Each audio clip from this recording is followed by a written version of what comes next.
Good morning or afternoon, chat. How's it going? Be gone. My desk is in desperate need of a cleanup. Apparently there was a magic update that I'm getting real quick, and then we will boot up some MTG. But how you guys doing?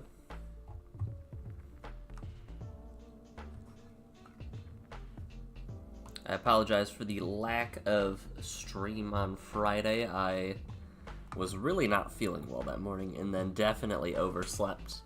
I guess I was in recovery mode. I think that's the easiest way to put it. But we are back and at it again.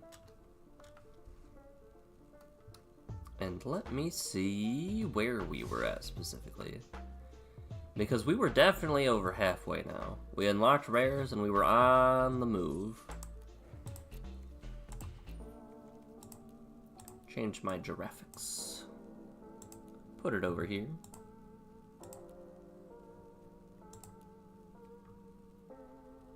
Boop. I almost just closed out of that. In Flatland, so you'll let me interpret? Okay. Okay. Once you've Stockholmed to it, it's not too bad down there. It's not bad at all.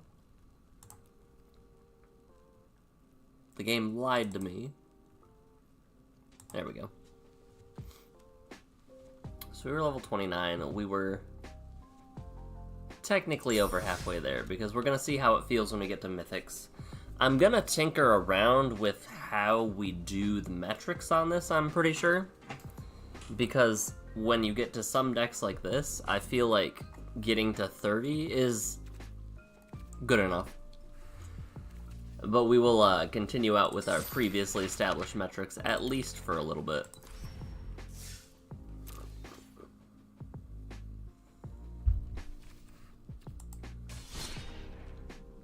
I forgot I had a draft deck that I gotta finish out. How much longer is on this event? It doesn't tell me. I'm 2-2, by the way.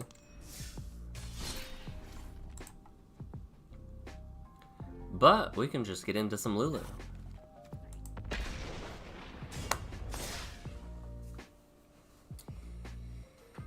Yeah, I'm definitely debating whether 60 is too much for some of these decks.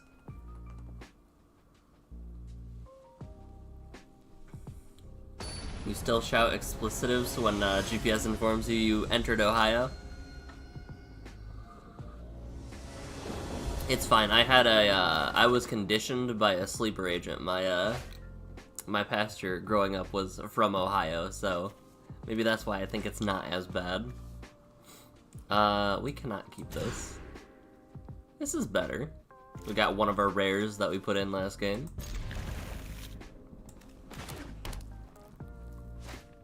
Put in a tap. Okay. Tap a Merfolk. Can't be blocked. Tap 3, draw a card. Tap 5, buff everybody. I'm glad we have board wipes now. I'm very glad we have board wipes now. Surveil 1, return a land from graveyard to battlefield. Okay.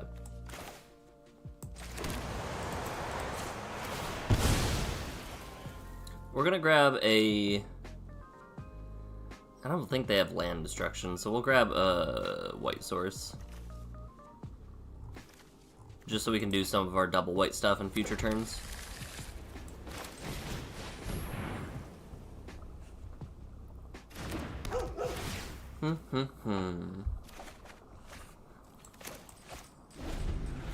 We are chilling. I am successfully recovered after Friday. It was a little bit rough last time.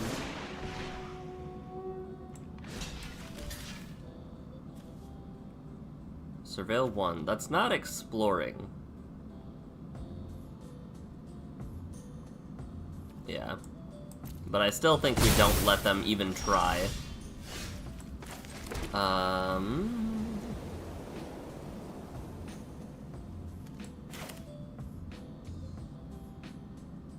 Let's see here.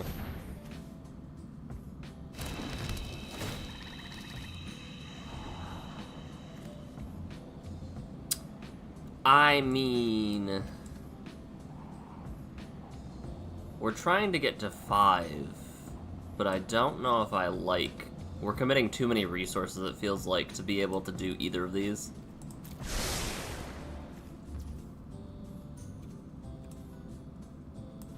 We'll let them do their thing.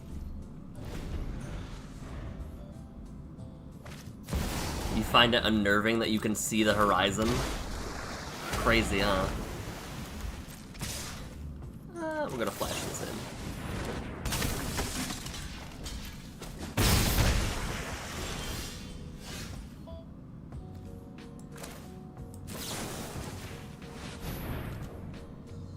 No. Okay. We managed to survive for a turn. They can just cast him again. Oh, no, they can't. Okay. And they get to do the surveil. And they found a land. Everything is terrible.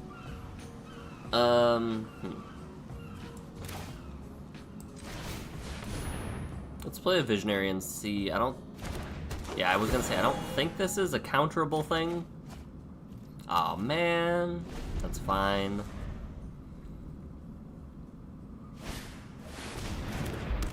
That should probably go. No block. Do they find another land off the top? No. Okay, they have a green source.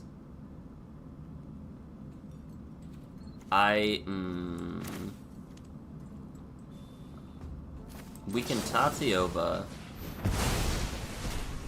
Yeet.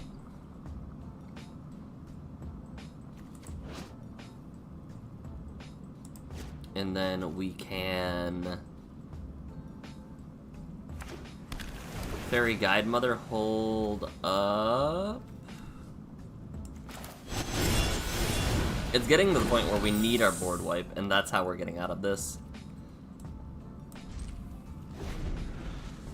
But now they shouldn't feel too comfortable swinging in with both of their 2/3s. Yeah, sure. Yeah, sure. Find a land, please. That's not a land. Well, okay.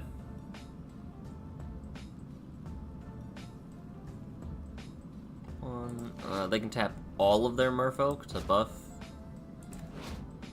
Put a +1/+1 on each. Yeah. That's not good.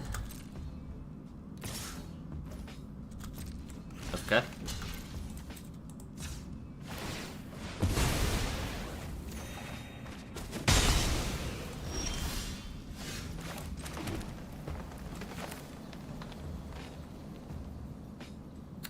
I mean... Huh. I could play a 5/4, I could play a 4/4.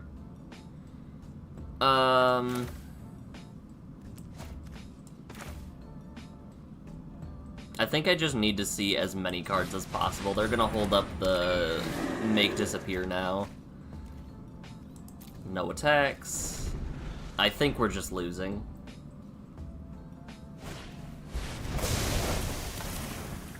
I would believe that we are just losing, actually. You know, that makes sense. We were gonna lose that no matter what.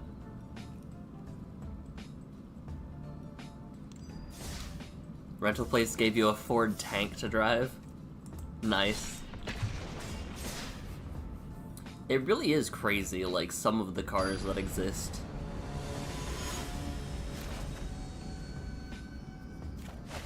Part of me does wonder how well they would stick up in a wartime situation, due to, like, compared to, rather, like, I have no flicker thing? That's fine. Let's do Moth. Compared to, like, the things that we actually have for wartime. Alright, Candy Trail. Thin Ice. This Heliod, by the way, is very cool. Ooh. Ooh, I see the thing. We can do the thing, Jet. I don't know how good it'll be, but we can do the thing. Let's play our commander. We probably should have actually played... No, the ordering doesn't matter, actually, because we won't be able to tap.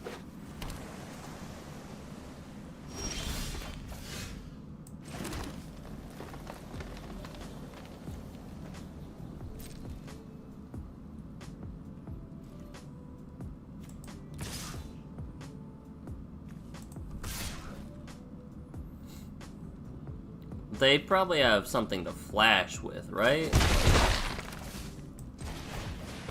Or a counterspell. I'm not committing my Ruskalath, though. Not until the board is clear. End turn.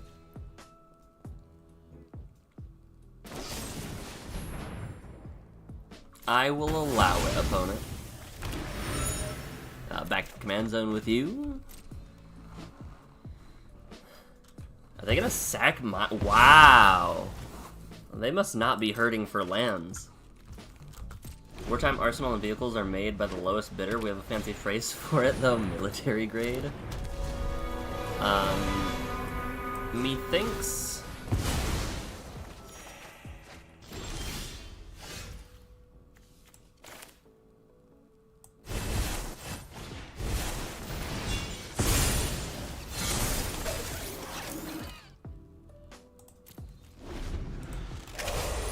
If they think that's nice, they're gonna love what's next unless they kill it. It's just gonna... It just...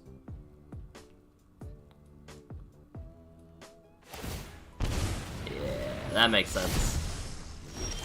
And they want the ability to do things.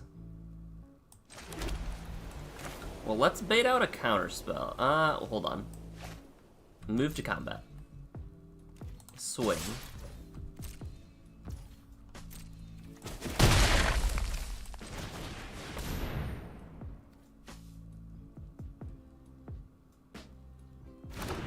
Oh, it hit? Wow.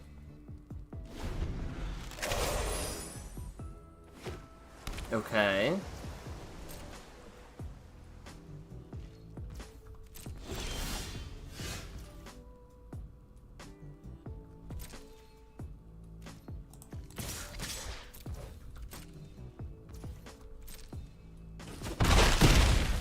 Huh.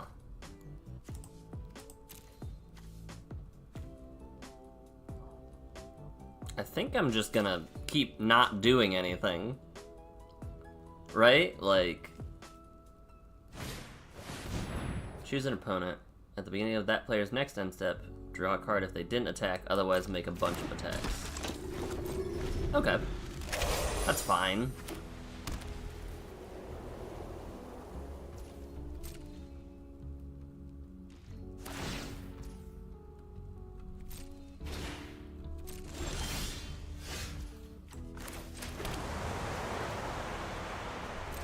I'm just gonna keep hitting you, like...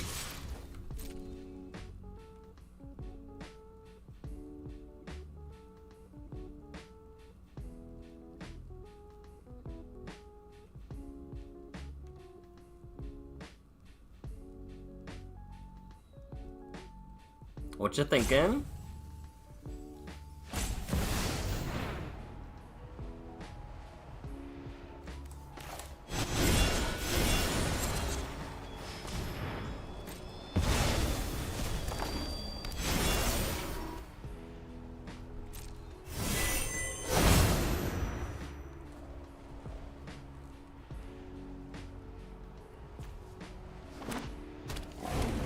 You have your own Archon of Emeria now.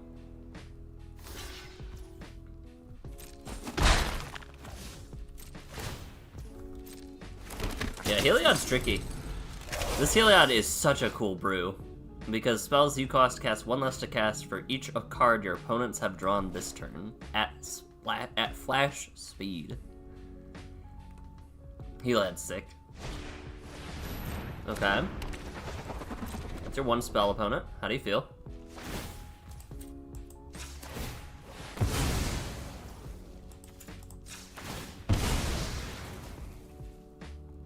We'll grab a Plains, why not?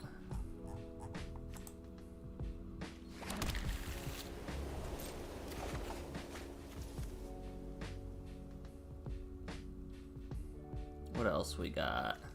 Yo, I can play the cow! Let's go! That can go bottom. Let's go. Let's see what happens here.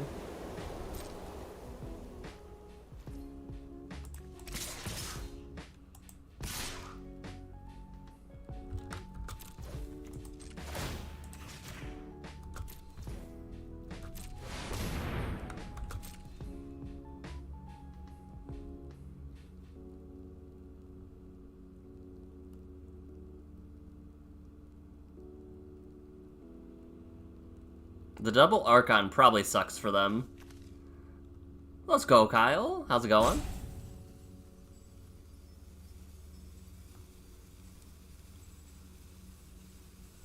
I'm currently giving my opponent a headache.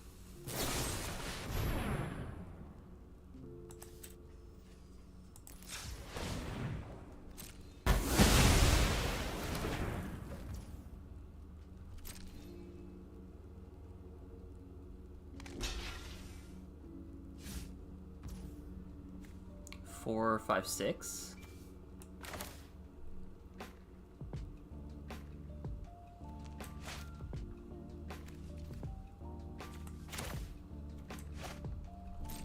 Let's just move to damage. Cast a dude. Get rid of my bird. Cast a free 3/2. Being chilling.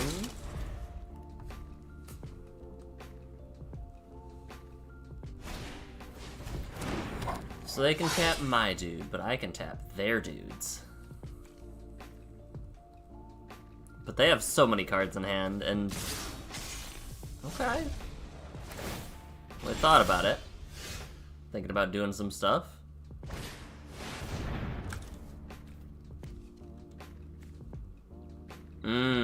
That's not good.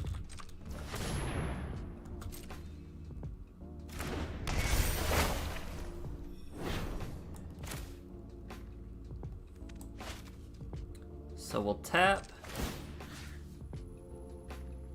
What? We'll tap... You. No. Cancel.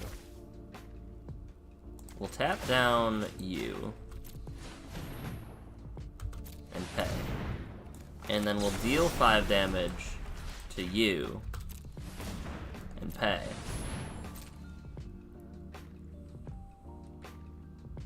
And they can't count it or anything, because, boom.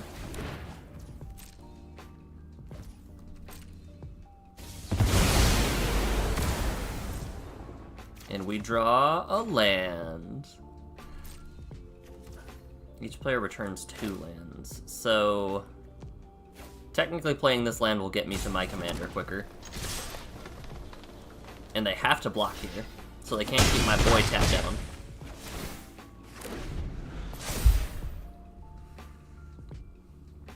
This is kind of tough. We will play boop, bop. Now if we draw a land, we can tap down their flyer. And I think we win then? Oh, we just attack with everything, right? Unless they can make a flyer. Or get rid of one of our dudes.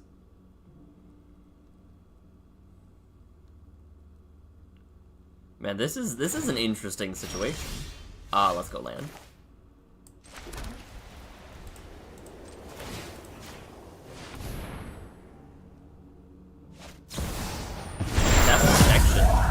Not bad. that means we don't have to swing, which is good.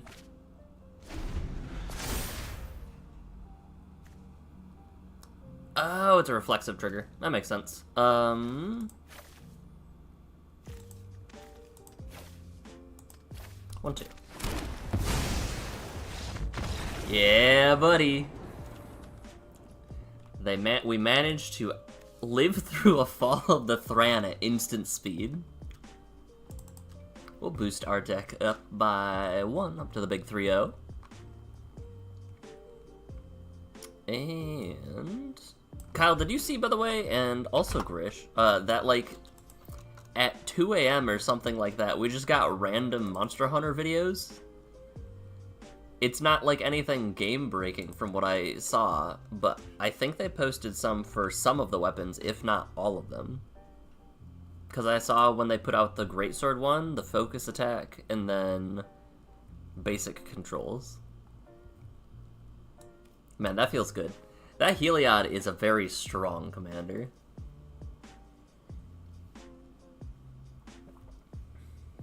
I'm so excited for Wilds. Wilds is gonna be so pretty. So good. Big monster. I have a pack. Let's open our pack. This set is so cute, too. Look at this. All the little foresters. Bird. That's a bird I need for my bird deck, huh? It's so expensive, though. It's a 5-drop. Let me see what other videos there were, by the way. Let's see what Monster Hunter officially posted. Ooh, we have a Muldrotha deck up next.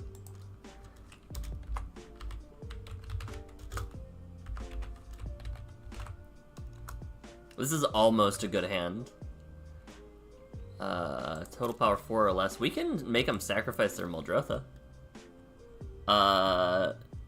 We have only seen... Hold, let me go to the actual channel.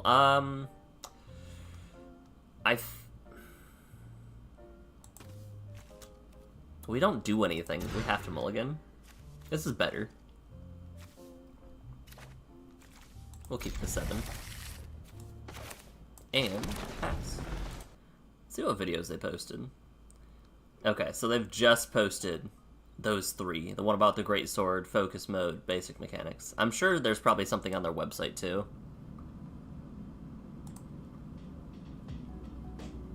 You've somehow avoided buying any Bloomburrow?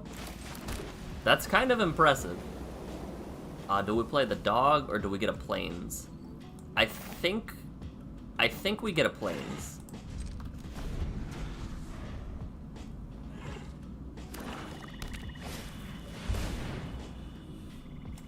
That's not good.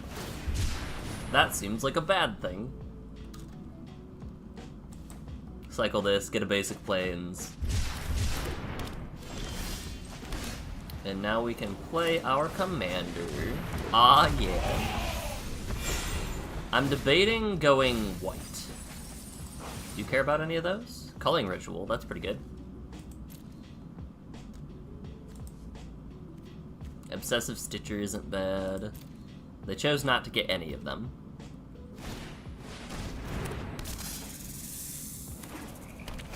Man.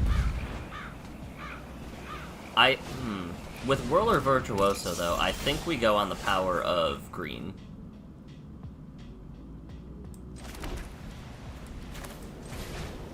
But let's see what happens after we play our Spirited Companion. Let's see what happens. They're reading what my commander does, what my 6-sided commander does. They can find answers too. It's the rough thing.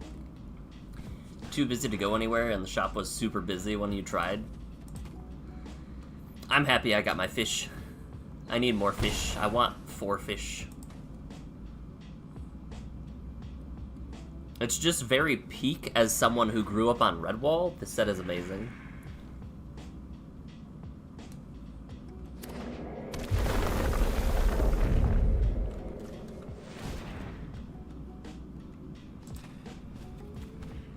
It'd be very cool if they didn't kill my Illuminator Virtuoso.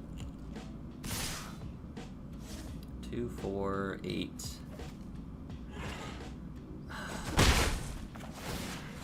I don't know what we do. Alright, that's gonna guarantee do the thing next time. Oh, geez, what is that? Cunning Night Bonder, that's fine. I don't think they were supposed to do that. I think... Methinks we're going white.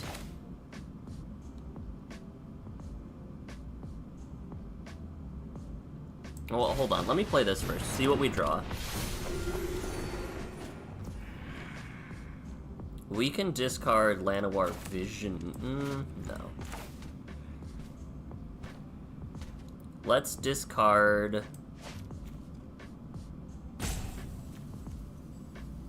3/6. Yeah, I think it's better if we discard green, because that way we're not just going based on our feelings.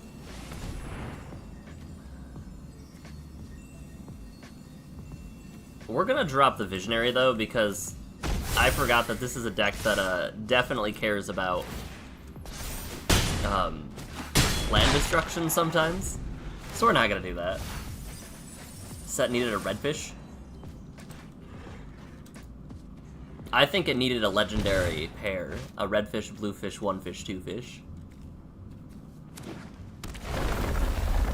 Okay, milled an Ashnod's Altar and a Burnished Heart.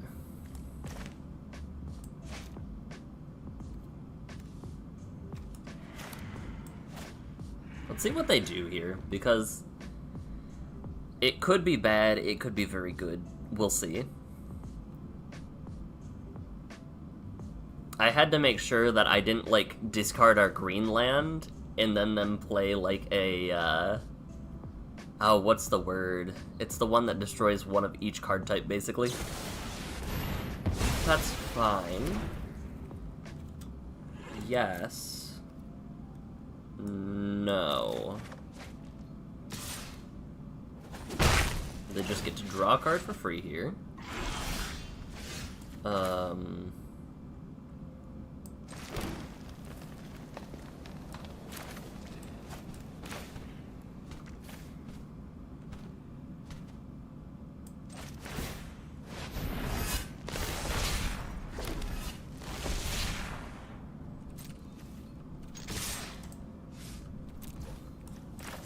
Let's see what happens. Let's try it. Ooh. I think we got there. Nice. Easy, sneaky, flying double striker. Easy.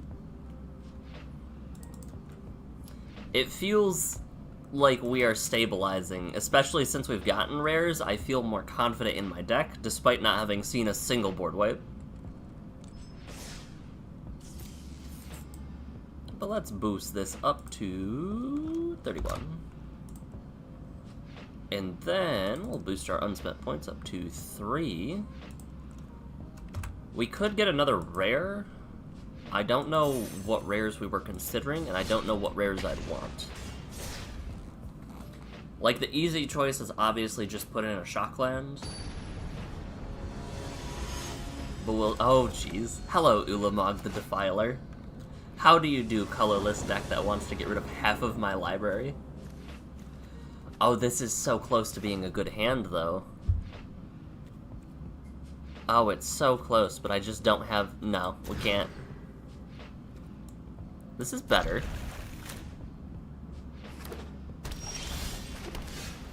Yo, I can play a bird! Let's go. Hold. We need to outpace them. They need to... We need to put as much damage as possible. It's a green source, okay.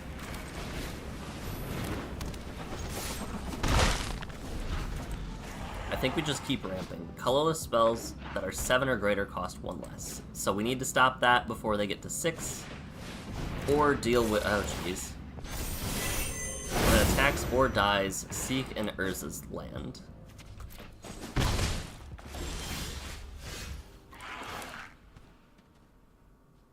Do we just have to pop that right now? I think we do. Right? 1, 2, 3.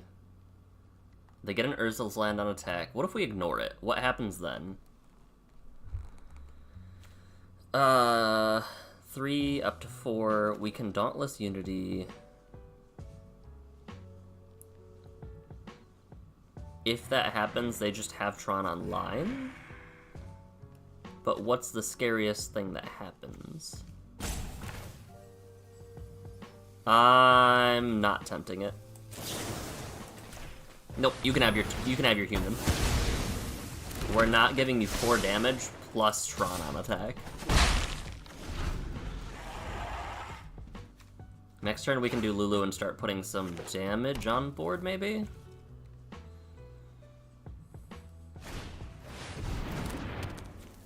No, all of our hard-earned 1 damage. Urn of Godfire, yep. I'm familiar with this staple. You take what you can get in colorless stuff. 1, 2, 3, 4, 5. Let's play Lulu. Because we care about the boon, really. That's about it. We can drop the green one, though. Yeah, we'll go for green. Drop our forest. Because Choose Your Weapon and Silverback Shaman are both very good things to have. And that way we get a little bit more damage going. And they can't swing with It That Heralds the End anymore. So they go down to 21 effectively if they remember to tap. Yep.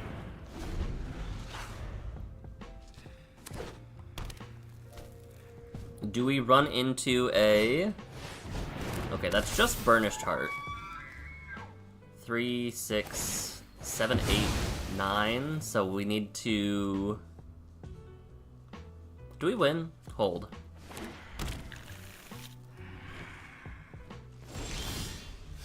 I don't think we win.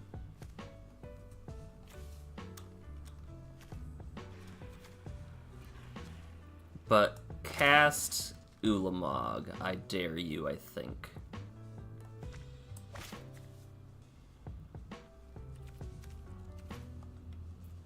Hold on. Next turn, 3, 4, 5, 6, 7, 8, 9. Or the turn after. I think we commit to Monkey. I think we commit to Monkey.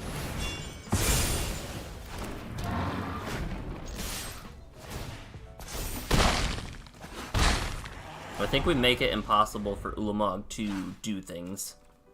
Because if they cast Ulamog... Cast Ulamog?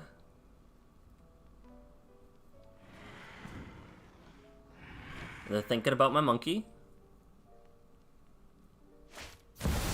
Yeah. That's fine. It's just an 18-18. But our trick is finally coming into play. And where... Oh, hold on. Move to combat. Bop. Boop. Beep.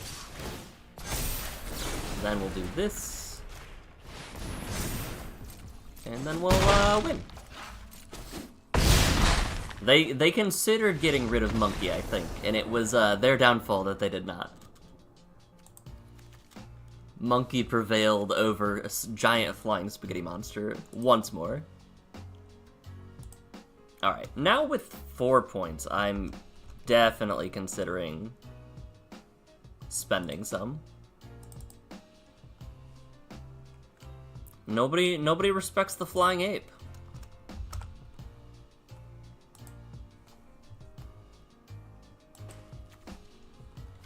Ape Shaman. Nobody respects the flying ape shaman. It's very funny when you can do sneaky attacks like that, where it's like, yeah, I'm gonna hit you for, double what you thought it was. Hold on. Get ready. Get back on the road? Alright, drive safe. Hopefully your trip goes well. Oh, this is different. Why is it giving me a Soren Markov playset? What? It's just a playset of Soren Markov? Why? The rest of these are like card styles. This is a really good way to do it though. I like this a lot, that you can like dedicate... Oh, that's so cute. Look at that frog. Look at that frog at the bottom. I like this. It's very, very strange to me that it's just also Soren Markov, but, you know, whatever. Sure. We're gonna hold on to that, I guess. Ooh, jump in token. What is this? Why is it green? Why are they green like that? I'm so confused. Either way, we're gonna go to our decks.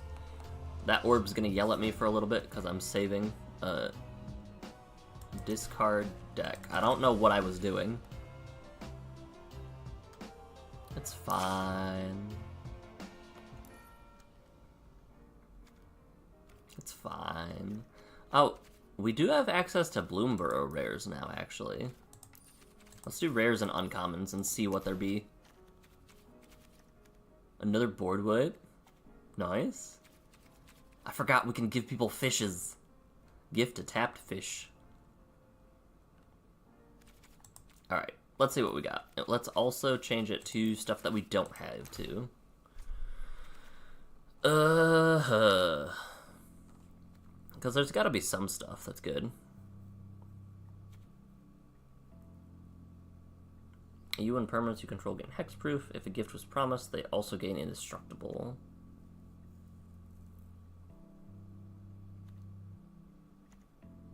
There's probably some stuff with gaining life, honestly, because I know Bats cared about gaining life in this set.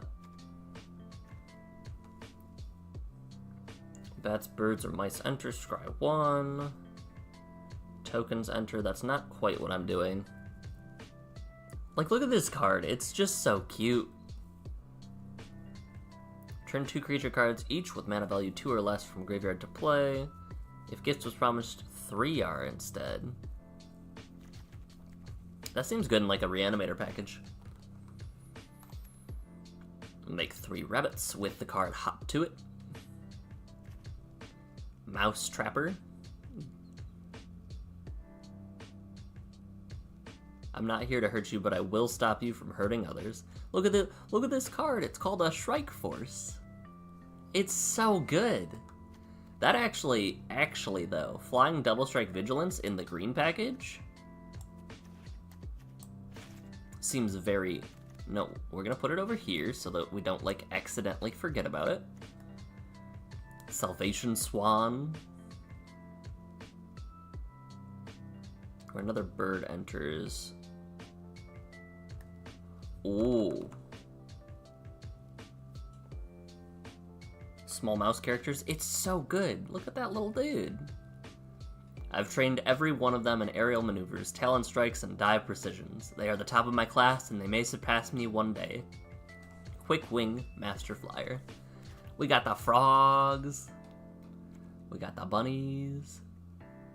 Oh, unsure of how familiar you are with the set, Kyle, but there's a mechanic called Offspring, and they make little babies that do the exact same thing, except they're 1 power, 1 toughness instead. And it's just so good. Hold on, let me find the best one. Where is Offspring?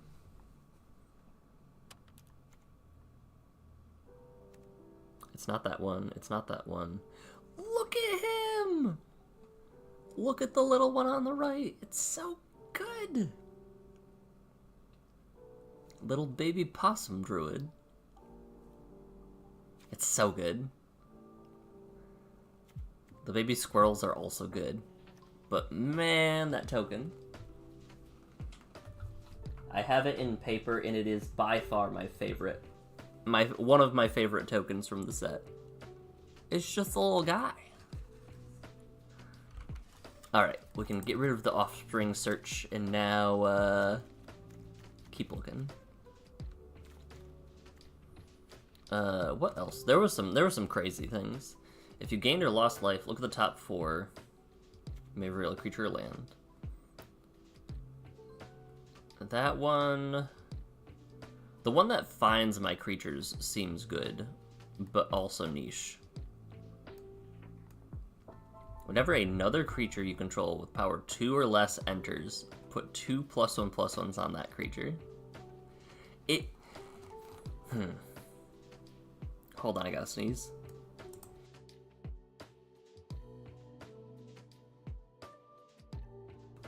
In practice, it's probably not nearly as good as it sounds because it's a 5-drop, and that sounds so... man.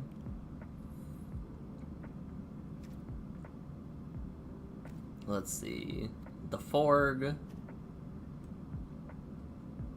Whenever a creature becomes a target of a spell or ability. The Frog actually doesn't seem bad because it's a way to bounce to my hand to get a green card. But we'll think about it. I'm definitely adding Strike Force though.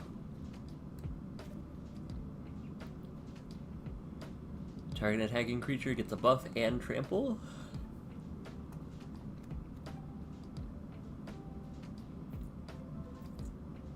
That's not awful, but it doesn't do much, technically. At the beginning of combat on my turn, buff a creature. Permanents with counters on them have ward 1. If I would put things on, put twice that many. It's almost exactly what I'm looking for, but not quite. We're not going to take that, because there's a lot of thief decks There's the dude! Look at him. Little squirrel. Big old frog dude. Wear down. Know about that one. This set is just incredibly whimsical and it's very good.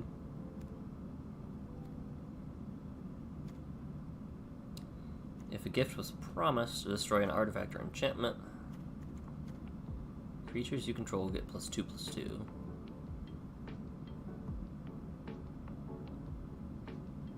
Toughness greater than its power, huh? Otherwise, put it in your hand. Toughness greater than power. 1.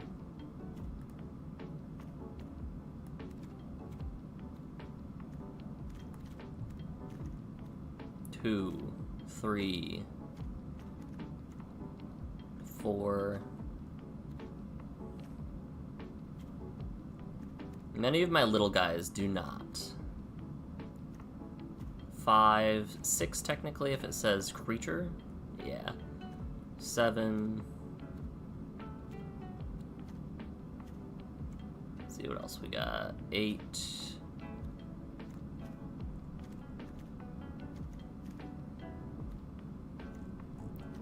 9, 10. That's equal to. That's equal to.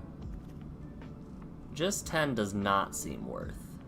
Just 10 plus commander does not seem worth. 11 if it was there. Let's see. I could do the Flash Moose. Okay. Each equal to the number of creatures you control. +1/+1 on each creature you control. Each other creature you control that's a token or rabbit. So no, not gonna be useful.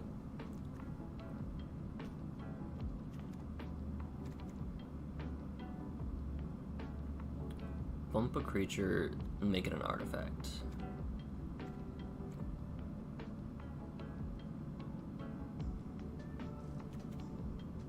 Okay. So Strike Force is just the only card that we were considering from Bloomburrow in general, so we're going to turn that off and go back to ones we've collected.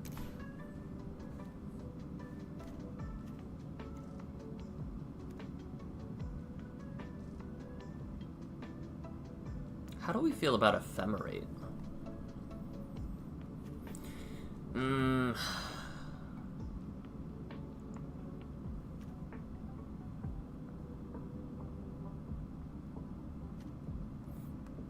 We could trade in one of our kill spells for 4 power or greater for that thing.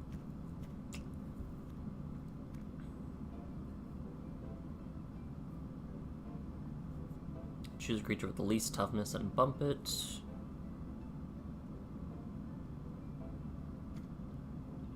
Let's see.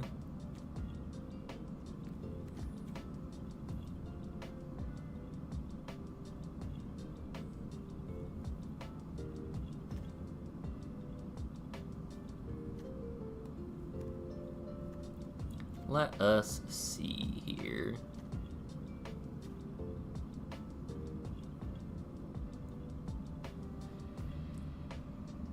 Whenever you gain life, you can pay 2. Loyal abilities cost 2 more.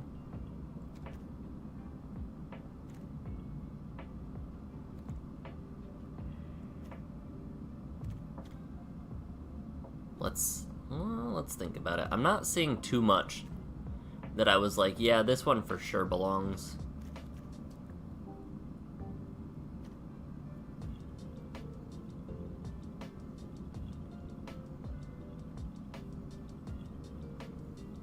This card is funny. Priest of Possibility perpetually gains flying if there's a flyer. Same is true for First Strike, Double Strike, Death Touch, Haste, Hexproof, Indestructible, Lifelink, Menace, Protection, Reach, Trample, and Vigilance. That was a mouthful. Voice of the Blessed doesn't seem good because I'm not gaining life, I realized.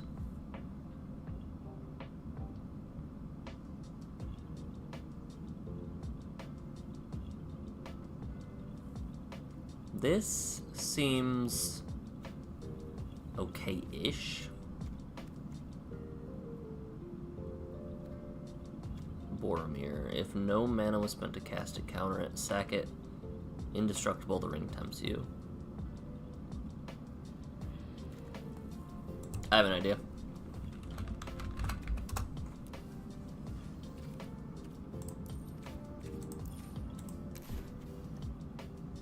That was printed at rare, right? Let me double check.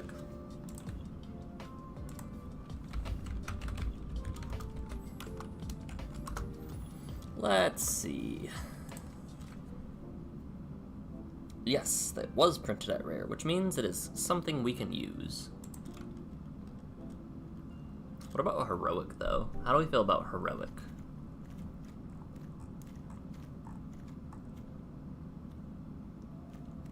We'll consider this and heroic intervention.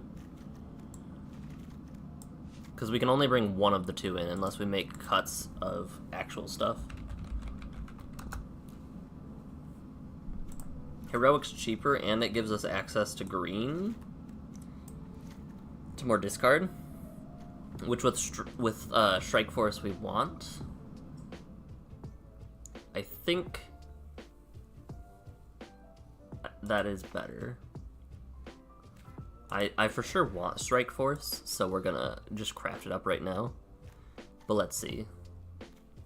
1, 2, 3. We would go down to 1 available thing. So we can cut commons. Rust Goliath is such a funny card in this deck. The fact that it's perpetual is so funny to me. Unstable, that's good. I like Owlbear and Silverback. They both do different things, but Sunmane is potentially on the block because it doesn't do a whole lot. Defend the Campus, Stalwart Valkyries, just a very good value, 2 mana, 3/2. Let's see what else we got. Ace their Glider. It might be time the Glider gets the cut. The Glider is objectively a bad creature. Completely just not good. Make Your Move's been good. Light of Promise is phenomenal. Man, that one time that we did the Kaya's Onslaught on Rust Goliath plus the Choose Your Weapon, oh, so good. Borrowed Grace is fine. Archon, I think Archon won me that game, but I'm not 100% sure. I'm very much so not sure. I kind of want a paper Heliod deck, though. Like, that Heliod is very cool. We could trade... Plunge into Winter as a source of digging potentially 2 cards. Destroy Evil, Dauntless Unity, Ambush Paratrooper. Let's check our 1-drops. Let's see if there's anything in the 1-drops. Man, this Moth, though? This Moth has been keeping me alive. It's been tapping down the good stuff. Maze, Skull Bomb. We really don't have much in the way of protection in this deck, do we? It's kind of just like, hey, play to your outs, hope you win, good luck. Hit him with the old good luck, phase out of existence. I think it's those cards. Yes. Yes. Let me double check Heroic too and make sure that it's not, I'm like 90% sure that it's never been uncommon. But let's check. Yes, it has never been uncommon.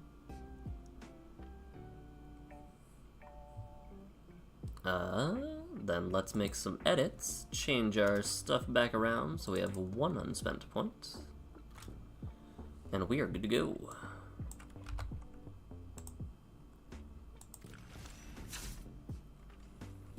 Maybe if we get 2, I'll add in Temple Guard. Maybe we'll stabilize our lands. For now though, I believe that is... Wow. Nope. 31.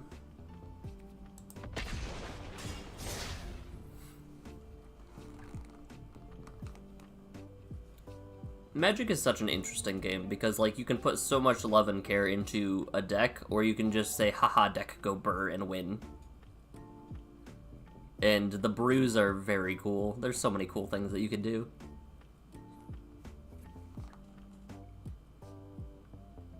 I just realized that one of these cards that looks like a Frog Warrior definitely looks more like a wizard in alternate art that I have. Chat, I know what I'm doing after stream today. It's clearing off my desk. Ral, Monsoon Mage. Ooh. That's not bad.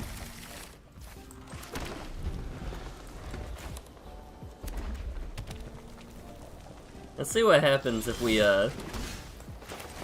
perpetually remove their commander's ability. Yeah, you got it, buddy.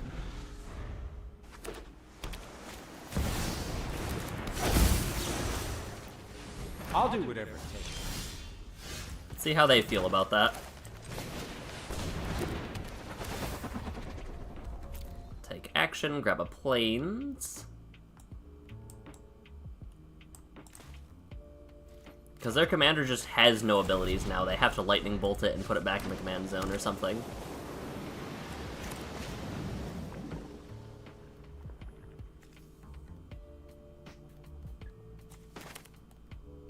I'm okay with playing Lulu out here.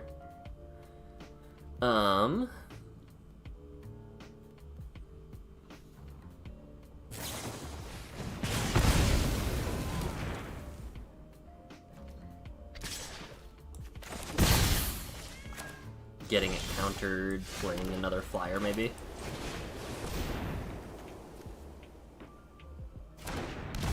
Okay.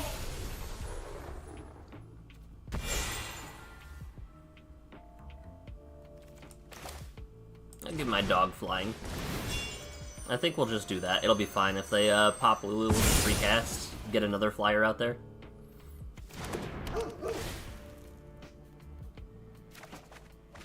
Hey, there's the land we're looking for.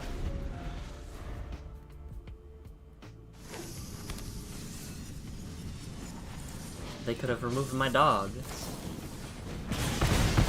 No, my dog! And then shock. Flame Blessing. Yeah, sure, we'll put that back in the command zone, please.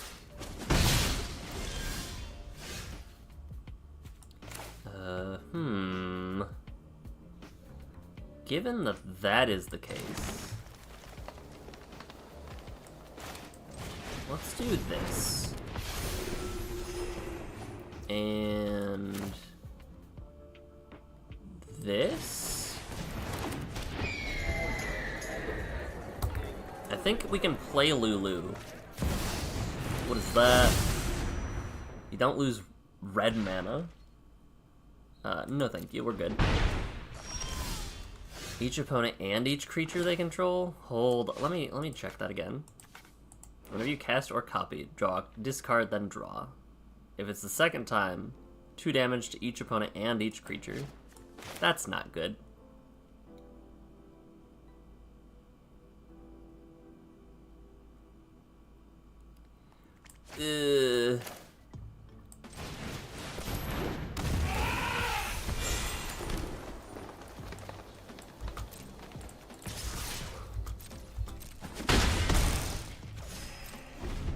We're gonna need to hold up stuff.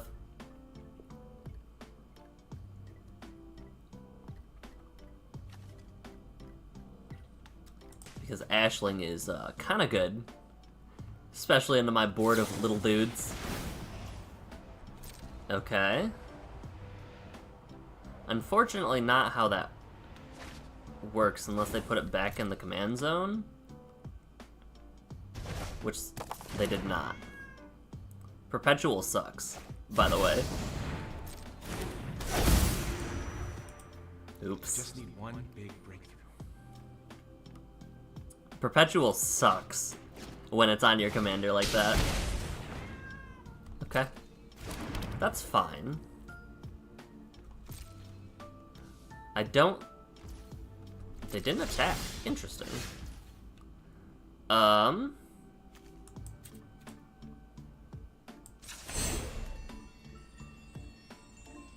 Let's do white. And drop them off.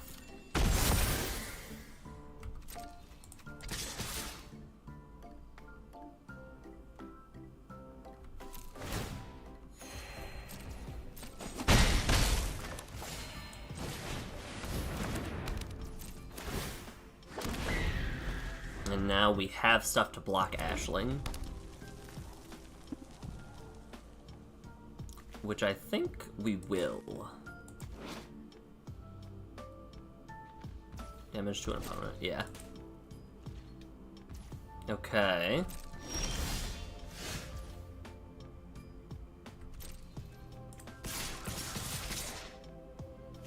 Let's hold back this bird. Now let's hold back Lulu.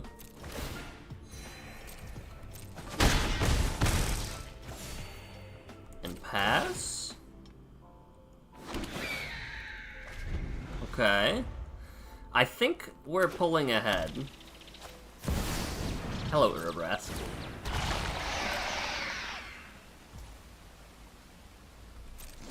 How do you do? Oop.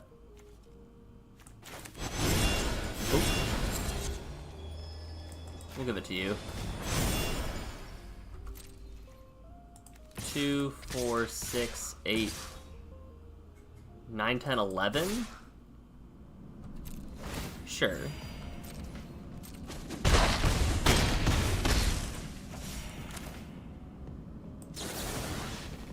And then pop Ashling. Because that gets rid of their card draw. And I think we're good.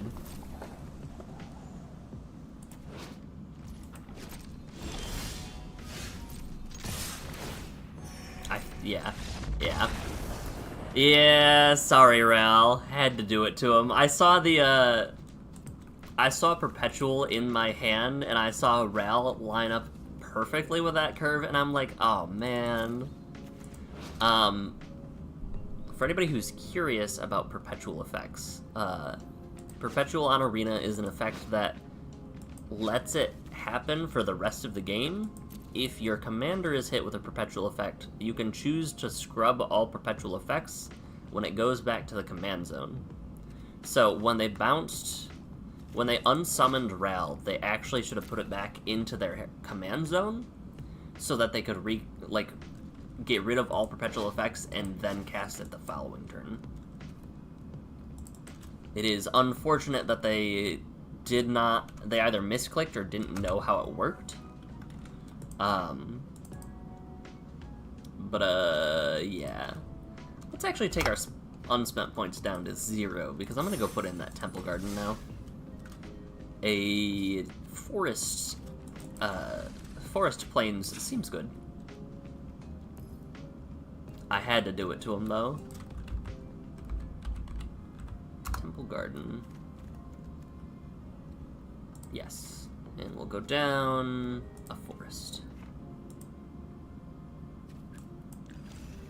And that means that Lulu is up to date, so we can do 33. I was like, game? We're on a roll today, though, so matchmaking's probably gonna put us against someone who's got a disgusting deck. Got a gross deck.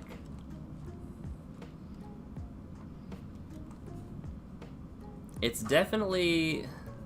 Lulu definitely gets better when you get access to rares, though. Like, there's some cheeky things you can do at Uncommon. Like, once you get to, like, 6 or 7 uncommons, then you can start doing, like, the Rust Goliath, plus the, double the power, plus the double strike. Yeah. They go first.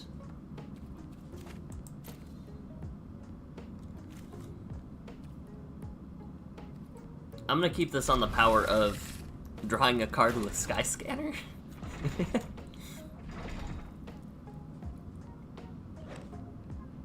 If we don't draw a land on turn 2, I'm gonna go for Fairy Godmother's Healer Hawk, buff Healer Hawk swing. But, let's see what happens, I guess. But if we do get a land on turn 2... Oh boy. Lush Portico also seems good. Alright, we did not get a land, so we're gonna go Healer's Hawk. Fairy Godmother looking pretty good. Oh? Oh. Yeah.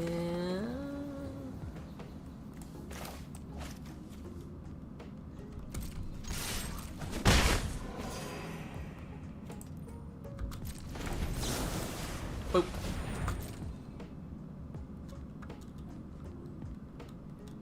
Would you like to defend from this opponent? Oh, we got a land, let's go.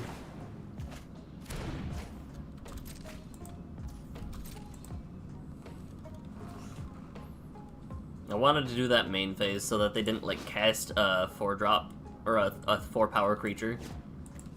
Man, it just... When you eternalize it, it just taps for 4 mana. That's crazy to me.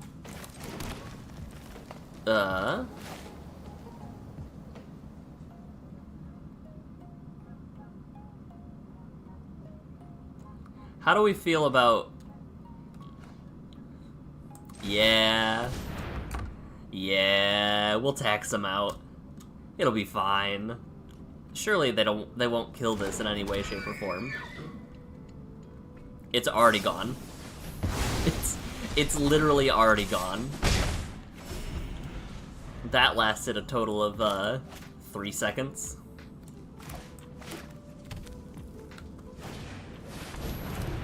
Ah, gross.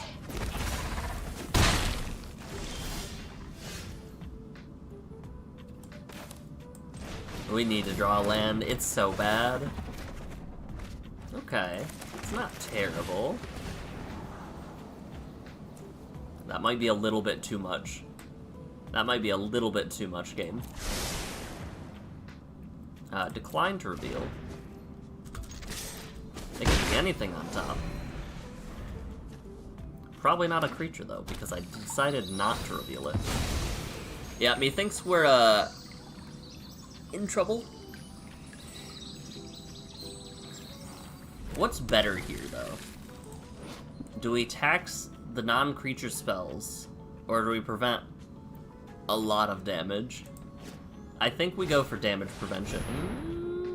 What do they get here? What are they grabbing here? Because they can cast it, right? If it's a 6-drop or less. Oh. Oh, yeah. Hello, Smothering Tide. We're losing very quickly, by the way. We'll draw. We'll give them their treasure, I guess. Just this time. Just this time. Land.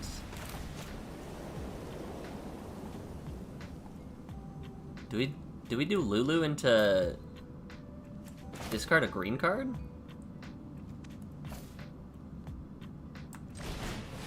Let's do Lulu into discard green. Let's see what happens.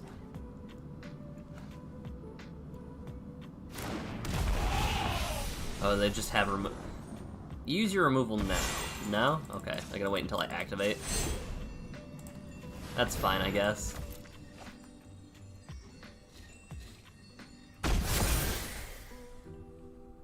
It's now a 2/4. Haha! Put some damage on the board. Put some damage on the board.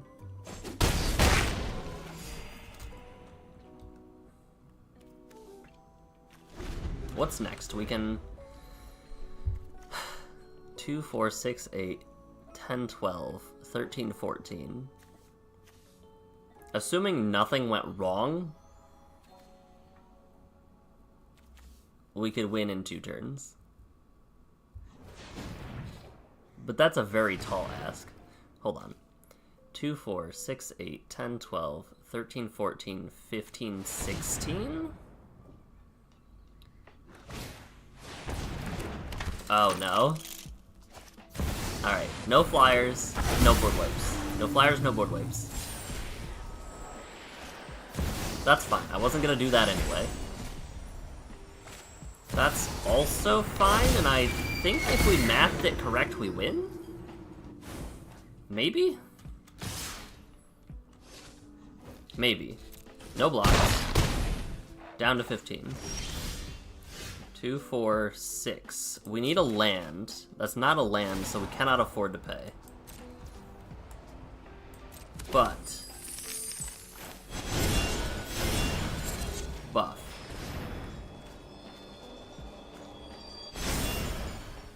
Combat.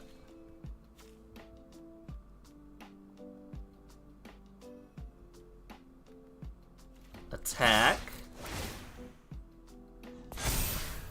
Blockers. Buff.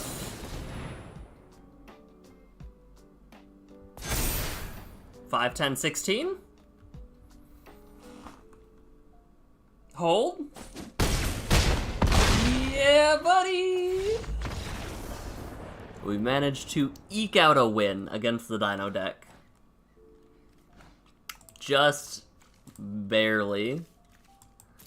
Just barely with our... I don't think we used a single card above uncommon. Let's go. I don't know. That might be the first time we won with this deck against the Dino deck, because we've matched against the Dino deck a lot, especially early on. That was kind of cool. We managed to just barely put out some damage. I don't know if they were just like holding up something to try to win, or if it became like too late once they were above 1 power. We'll take it. We'll take it. A little bit of bovine intervention.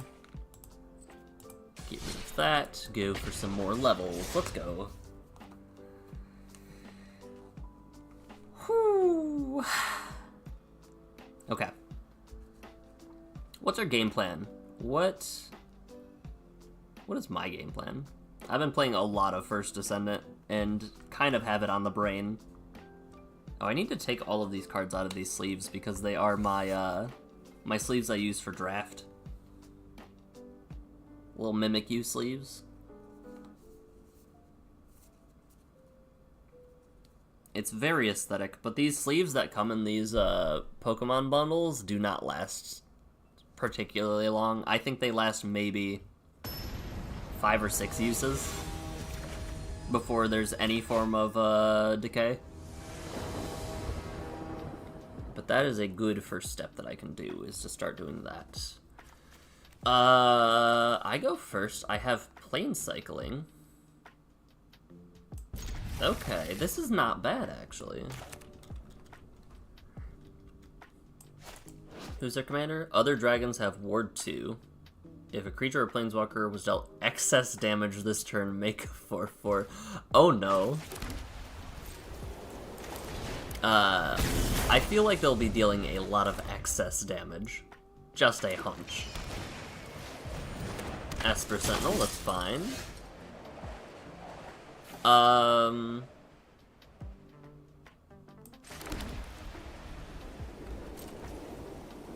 Let's do this. We'll wait, hold up stuff.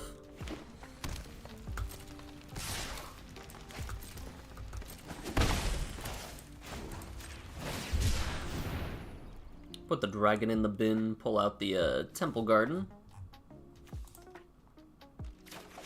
Is it discard a basic land? Or associated basic land type. Okay.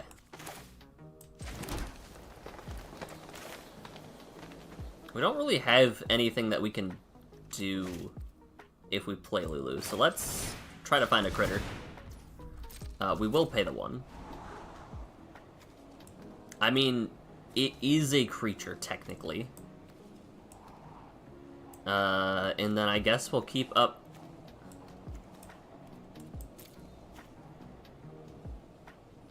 What is excess damage? I'm very curious. I'm actually tempted to find out what excess damage means, but I think we just hold for big dumb removal. We'll reveal, boom, little land critter. Boom, draw a card. And your move, opponent. I was very tempted to find out if excess damage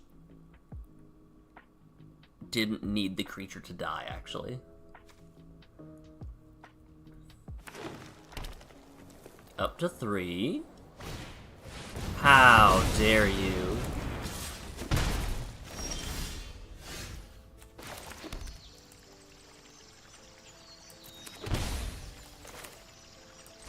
How dare you? They're running land destruction? Okay. Sure. That's pretty.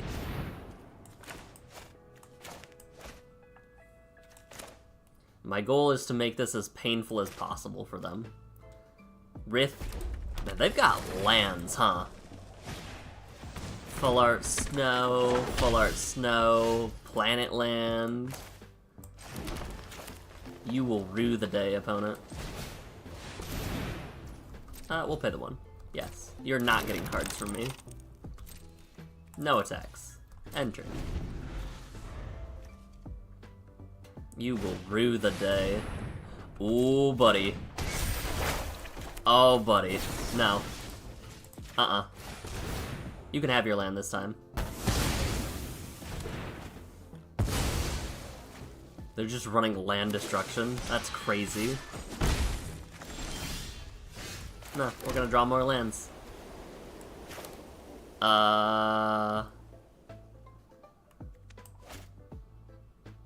They can afford to play Rith. So we're just going to pass. That is Ward? No, it just becomes a dude.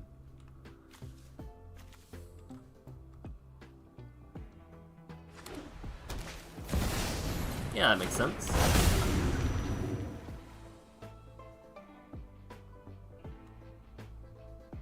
No, please let it be a fight spell. Please let it be a fight spell.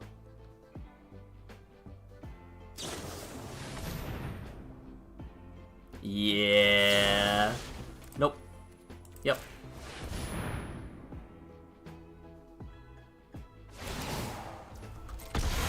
Okay. Okay. I'm gonna make this as painful for you as possible. You are destroying my lands. You are destroying my mana rocks. Nah. Nah, buddy. 1, 2, 3, 4, 5. 1, 2, 3, 4. We'll pay the 1. Oh, it's 2 now. I forgot about that. We'll play Lulu, though.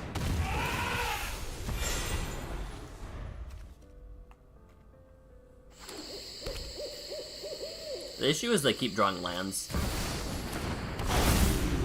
They have another fight spell?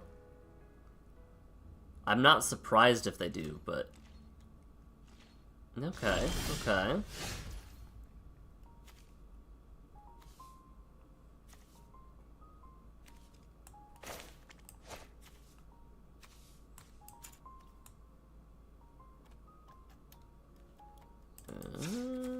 One, 2, 3, 1, 2. I like it. Perpetually give my Elvish Mystic flying. Let's go. No attacks though. End turn.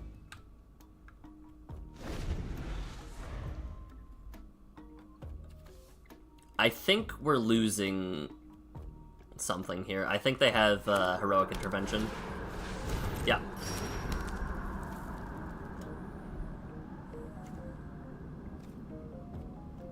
Or a fight spell. Ogla.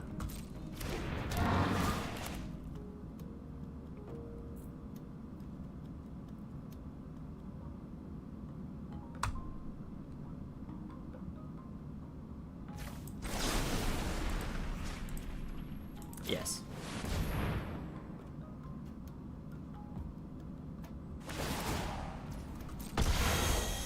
Pay the ward.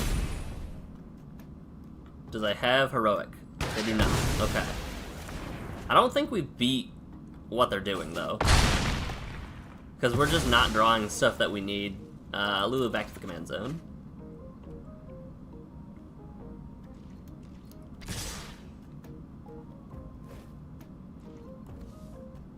Hold on. How much does this cost? 4 in a draw?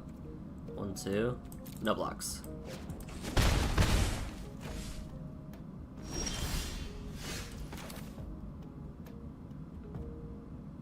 Land. Crack. Let's crack this. Let's see what we get. More lands. Let's go. Kogla does not have trample. But I think we're doing it this way.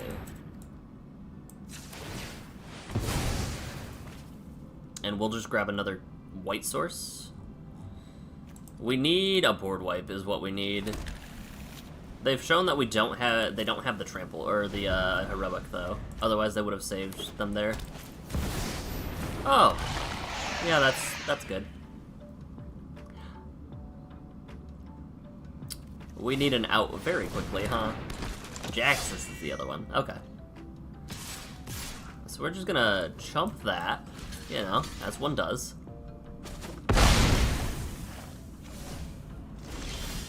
And we don't draw an answer, so...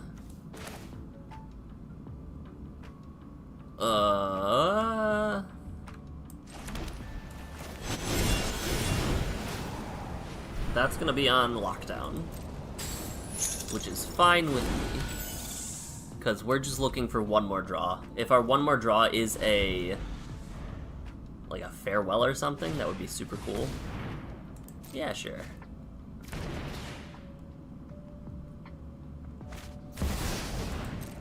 That makes sense to me.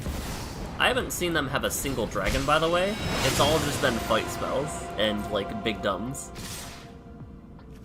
Ooh, if a creature or planeswalker was dealt excess damage. Alright, so we will block 4, 5, 6. So we can't Dauntless Unity, actually. Yes. Yes. Take 9. The issue is we're just dead to Hydra. Like, even if we fare well, we're just dead to Hydra. That sucks. We don't draw the board wipe anyway. Alright, GG's. Let's just tap things down.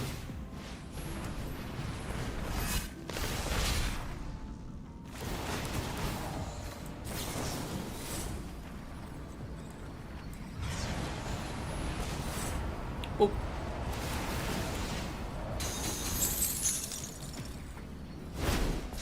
Easy. Almost had it.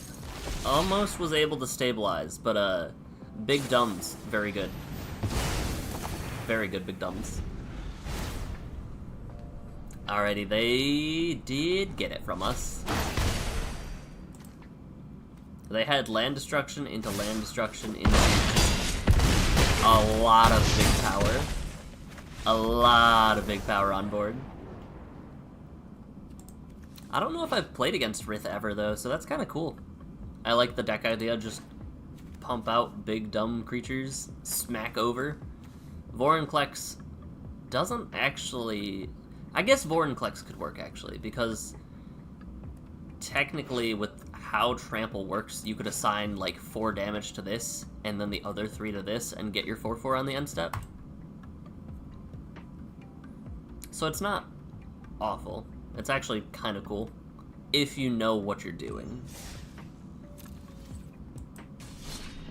But, on to the next one.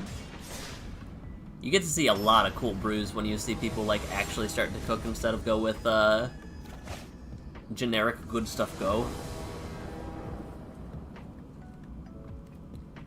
For the first time in ever, I think, we found our farewell. It might be too late, though. Like, against Gitrog, Ravenous Riot, I don't know how good Farewell is. Defend the Campus, though. Defend the Campus is very good. Oh. Bop.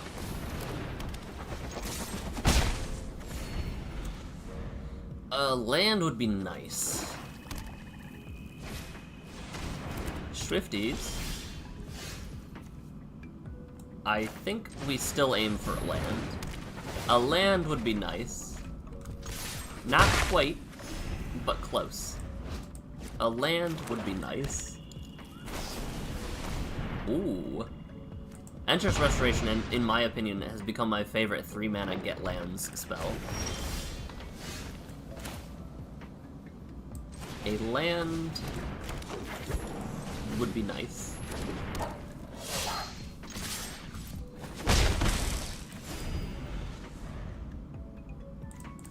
So we can keep that tap down whenever they don't, that's not good.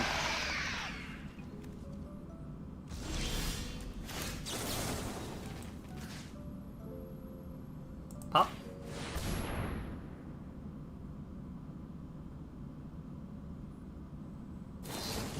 Have the Hexproof. That's fine.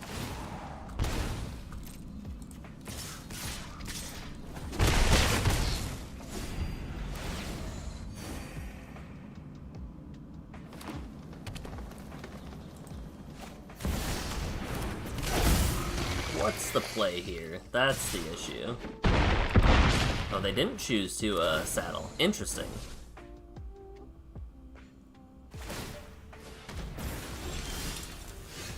We'll go for the draw. Wayfarer's Bauble is not quite what we're looking for. Bauble. Activate Bauble.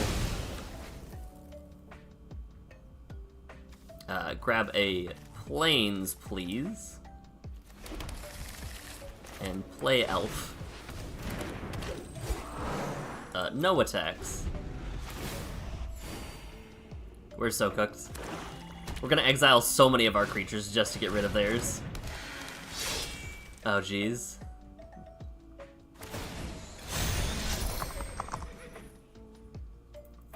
Okay. Sure.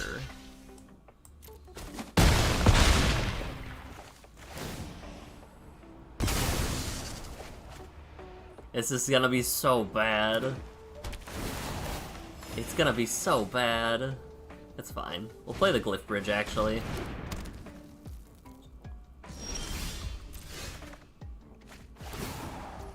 If you cast it, yeah.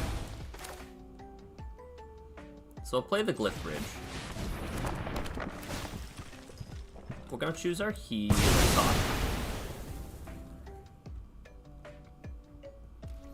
And go up to 7. Let's go.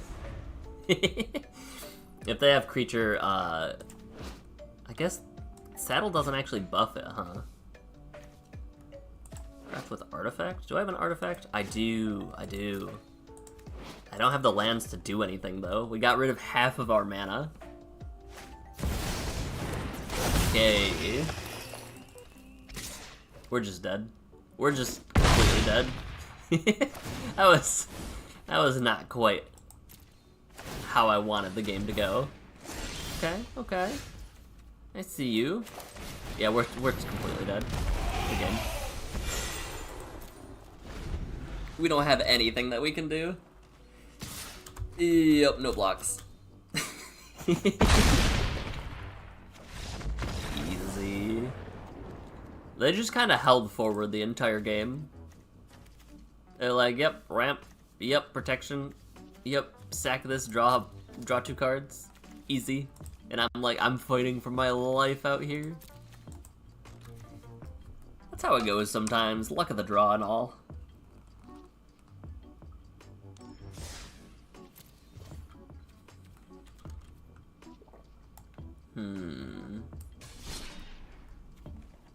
Let's see here. I think if we get to 35, I might pivot to some other games. Might play some First Descendant.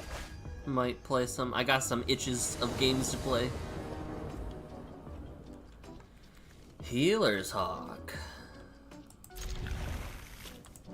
Each end step, if you gain life, distribute that many counters. A Plains off the top would be sick. I think if we got a Plains off the top, we go for Lulu Green as soon as possible. That's good. Yo! Yeah, we got the Plains!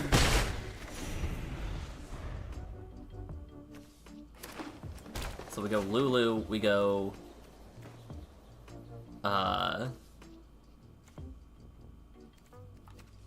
Should we just go Raidane? If you would gain life, twice that much instead. Or I guess that much plus 1 instead.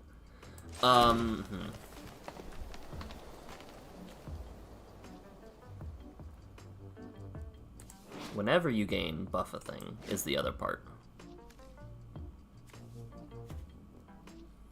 So methinks we go...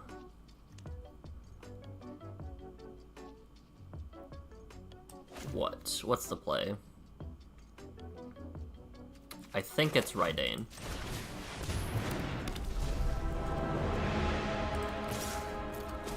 And I'm willing to trade my Healer's Hawk for their Serra Ascendant. Oh, they don't even have the mana to do the thing. Okay. But we can do Lulu.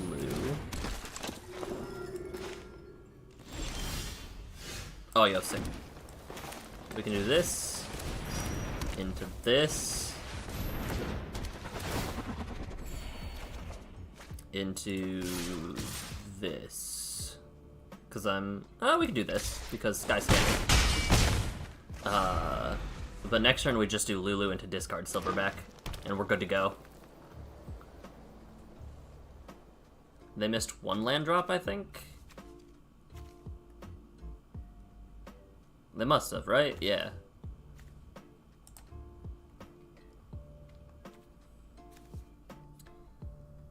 And then they just board wipe. Well, they can't do a 4-mana board wipe. They would have to do a 3-mana board wipe. Interesting. That's fine. Gain 4. So we need a land to do our thing. Sick. I'm so good at this game. Boop. I'm so good at this game. Boop.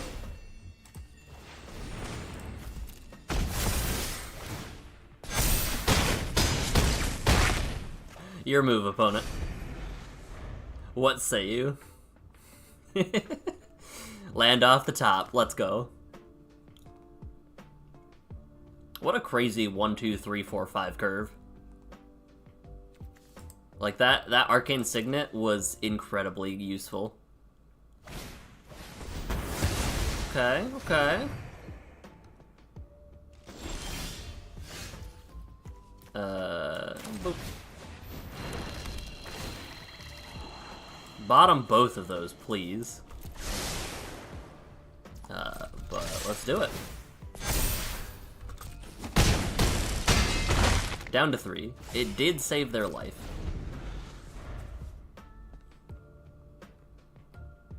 But they are so they're so screwed on lands. It's so tough.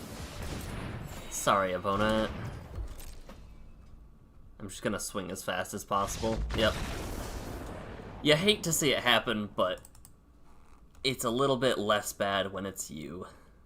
Or when it's not you. I feel so bad for them, though. 35. Especially since, like, we're no longer fighting for our life anymore. It's like, I kind of would have liked to see what would have happened if they did get 4 lands, 5 lands. They wouldn't have been able to board wipe, so they would have needed a bunch of single target removal, but who knows? It could have been a very different game if they had lands. We did get a pack, though.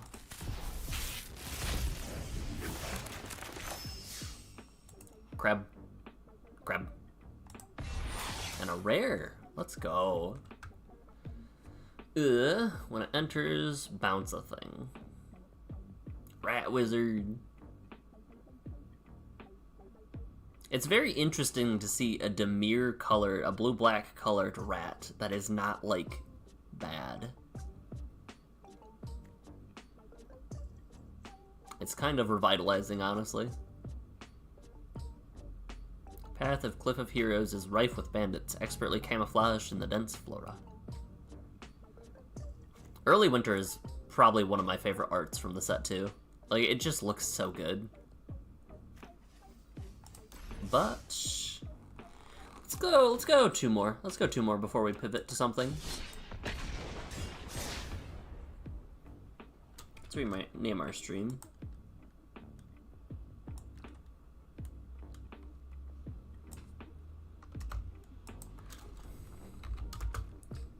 Then First Descendant later. Boop. Update.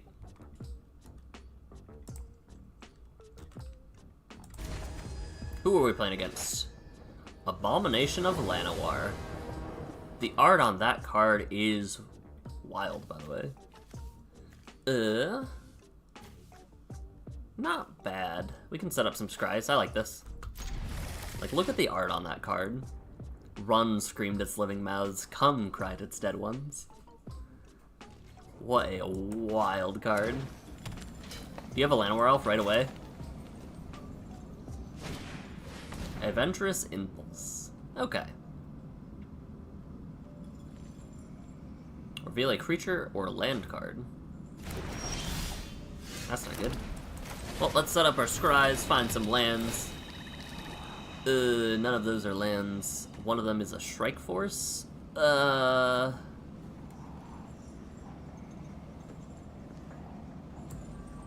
I guess we just keep them both, right? Like, Strike Force is good enough, and so is, our 2/1 flyer. We're not gonna be able to do anything with them, but that's fine with me.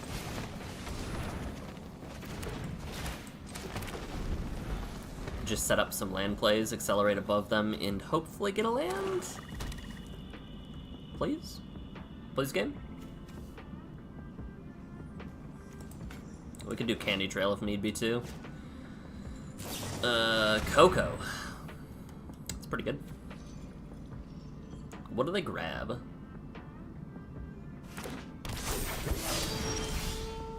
Oh, that's not good. We will play Imperial Overseer. And hope we get... Okay, that's honestly the best we could hope for, is a tapped land off the card draw.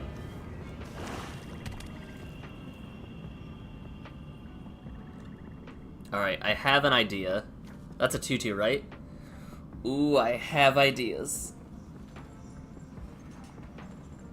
I have ideas. Make an elf. Other elves get +1/+1.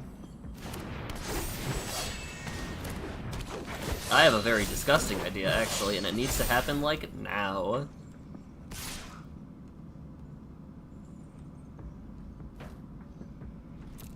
It actually needs to happen next turn, and can we survive next turn? Hold on, if they play that elf... 5, 10, 14, 15, 16, 17, 18, 19, 20, 21, 22. We'd have to block. Or path. What if we play Strike Force?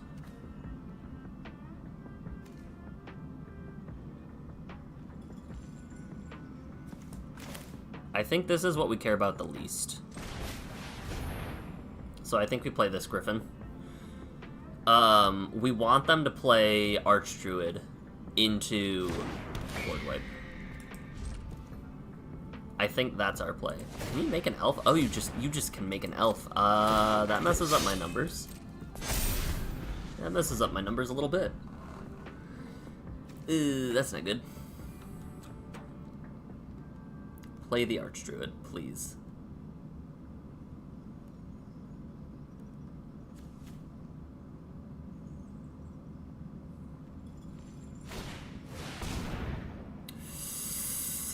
That's not good.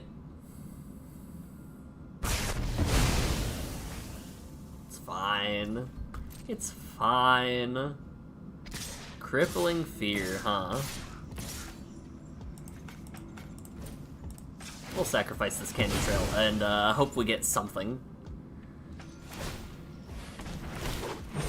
Yep.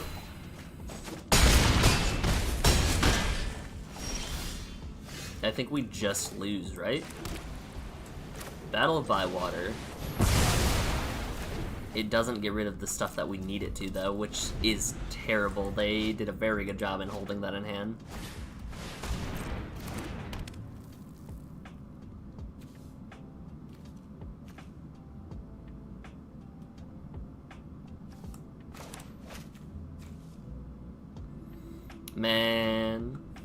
Man. It's tough. I wanted them to play into my plan, but it didn't work. It would have been so cool if they committed too much to the board like that. Nope. Try again.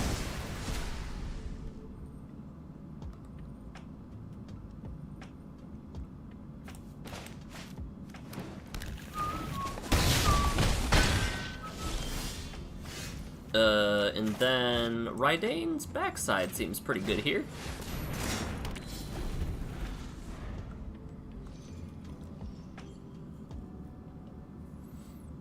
They can do both Abomination and Elvish Archdruid, though, and that's the issue. Okay, that's fine.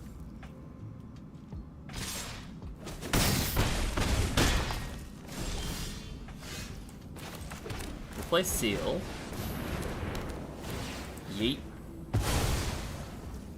And then we'll play Lulu. Yeah. I actually think we should have played Strike Force there.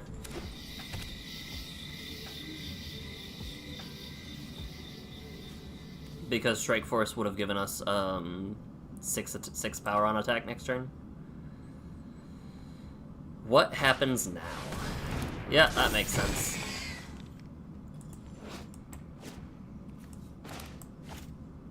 That doesn't have Trample, but it does have Vigilance and Menace, which is tough.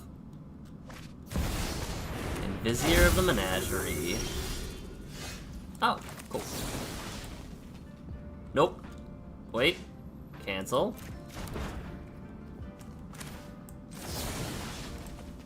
Boop.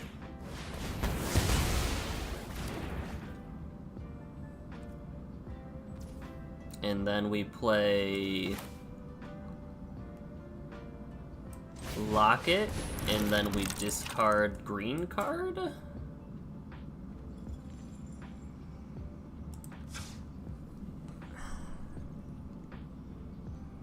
No, we don't need to discard a green card. We're at 2.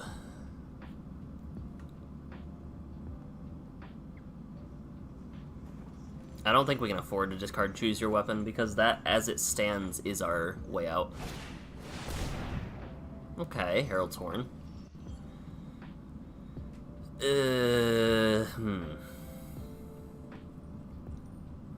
We're staying alive, barely.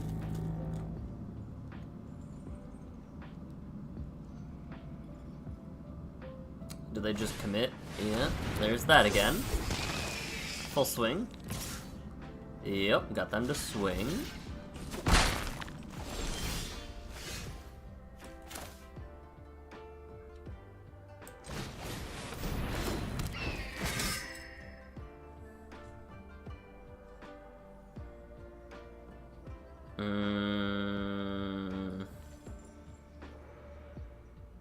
We should not have played Strike Force, because I think we lose.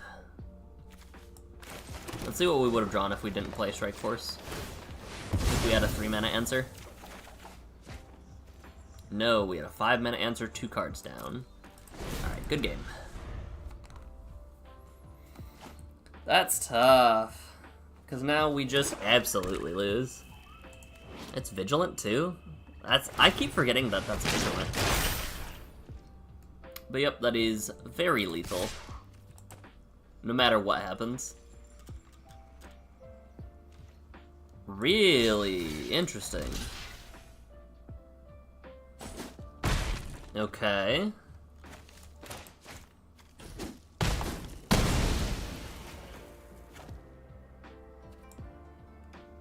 Yes.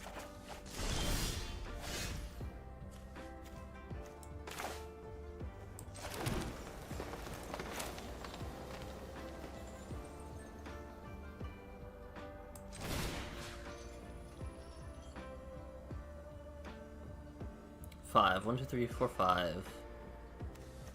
Yeah, no, we gotta get rid of the Vizier. Vizier? I guess Abomination's what we gotta get rid of, right?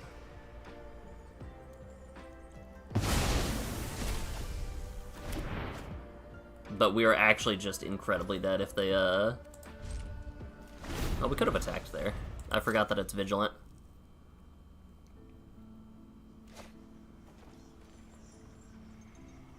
I think our out is Farewell.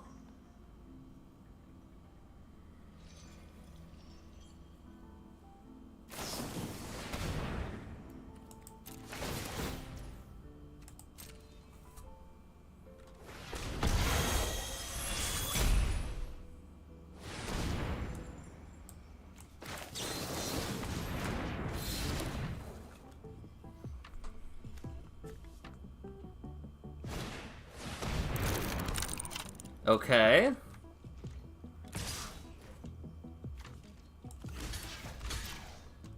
Our out is just Farewell.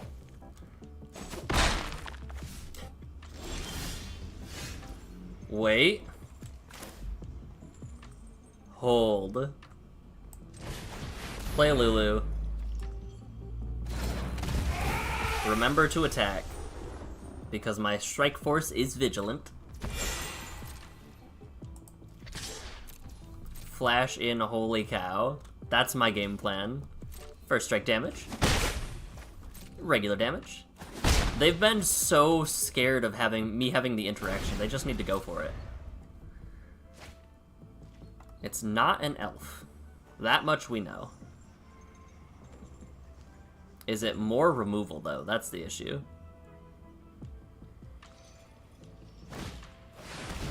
Abomination of Llanowar, yep.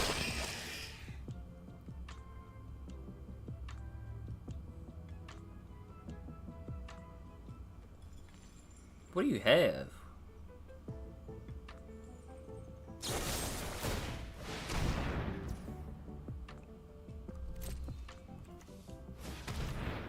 Okay. I've gotten rid of my strike force. Oh, that's not good. Magic crash. No, we need to get back. Oh no. Uh-oh. We're staying alive so well, game. Hold. Hold. We can load back in. I think we have enough slots. And it's getting us in rather quickly. Hold. I hope they attacked, honestly. Because I want to flash into now. Come on. Faster attackers.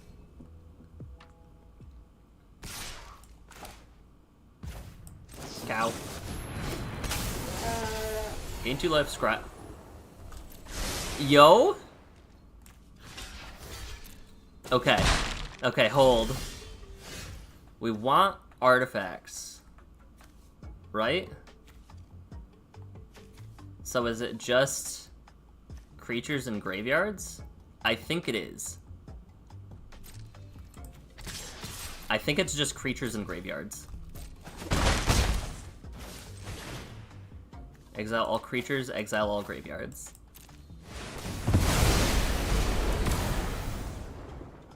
Back to the command zone. Okay. How much does their commander cost now? 8?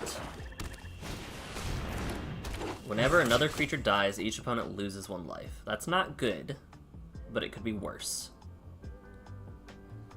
The issue is that it has 2 power, because we do need to not take damage by it. We're on a clock. Reveal until they get a non-land card. That's not good. Let's see what we draw.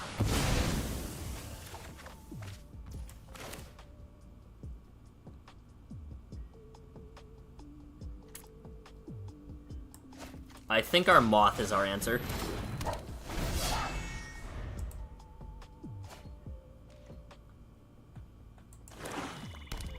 We're fighting for our life. We're fighting for our life out here. Elf. So we take 2. We're on a 2-turn clock. We have boosted our turns by a little bit.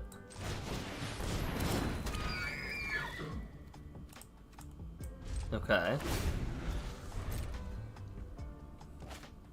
What's our out here? What's our answer? I think our answer is Lulu into White Source, right? And we just start gaining all of the life? Herald, okay.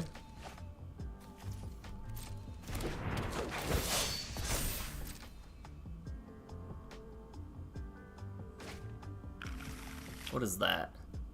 Target opponent loses life equal to the number of elves I control. Oh, no, I was supposed to...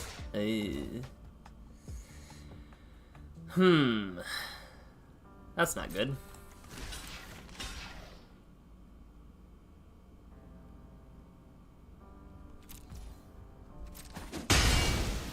We were supposed to tap that down, that's fine. Down to 1. Yeah, that's game. Unfortunate. Good game.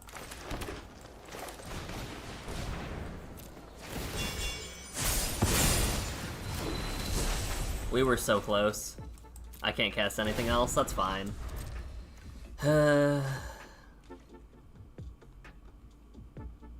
We were fighting for our life out there. Luckily, the extra Strike Force attack did not matter. I would have been sad if it did. Yep. You got it. Yep. GG's, Elf Ball. GG's. We fought for our life. We had the top deck of the century. It just wasn't enough. It just was not enough. I don't think there was ever a good time to let What's-Its-Face disappear, either. The Seal from Existence. I don't think there was ever a good time to let that go. But man, if they had cast that dude so we could battle with Bywater, get rid of their whole board, I would have felt so good. Just on to the next one. They played incredibly well. They had the draws, they had the mindset. I can say nothing but GG's. Chatterfang, another Kindred deck. Power 4 or greater? Chatterfang's not power 4 or greater. Well, I have a feeling this will not be good.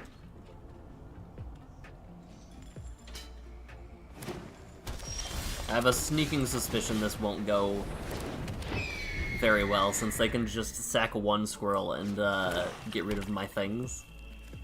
All of my little boys.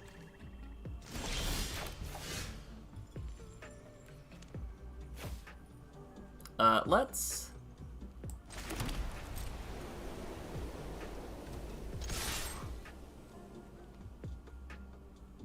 Your move, opponent.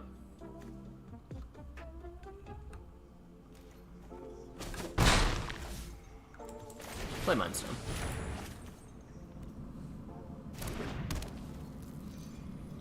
What do they have? Cast a squirrel? Do we see Chatterfang hit the field? Glissa. That's not good. Let's play Windswept. It's times like these where I actually wonder if we should get the Lush Portico too. Because a Surveil Land off the top would be very good. But I think we just grab tapped land tapped. Tap land tapped, play... Hold on, 1, 2, 3, 4. We can play Strike Force.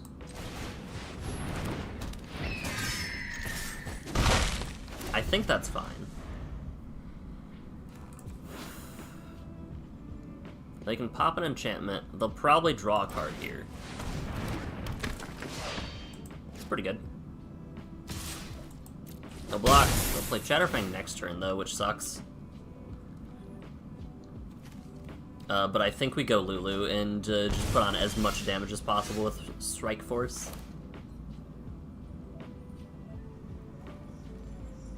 Hold. Let me think.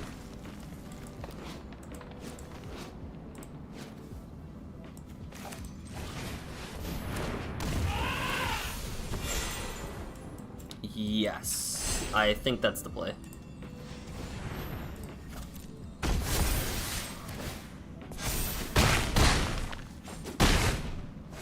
So we put on 3, 6, 9, 10, 11 damage next turn.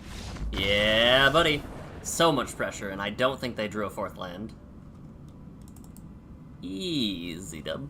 On the next one. 36.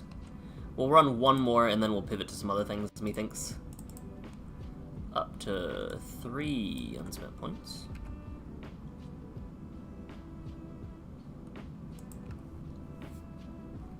Chat, I need to double check if I went from 36 to 36. Well, hold on, I can check that actually.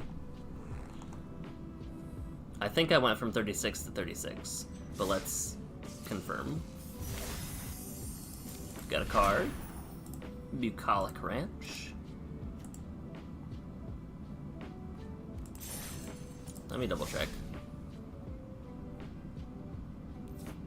33. Nope, we're good. We have tracked our deck adequately.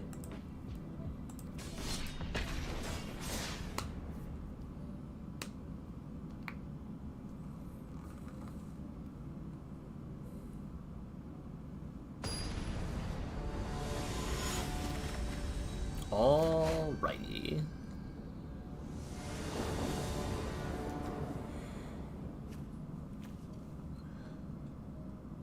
I don't know how good of a hand this is, but we'll keep it on the fact that we have birds. What are you doing? Okay. That was a very fast mull. 2 mulls.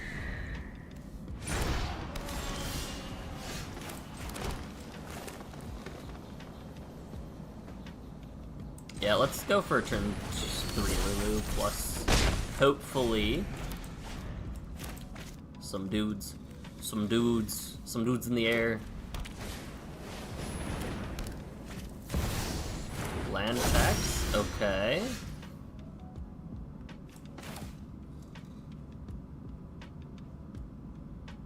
Do we avoid the land tax?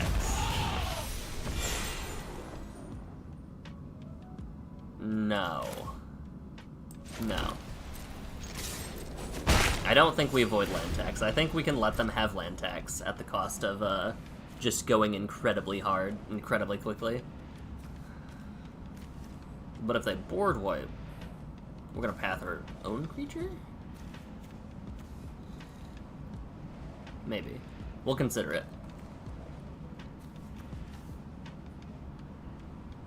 We'll consider it. What are you grabbing here? Probably a green or a red source?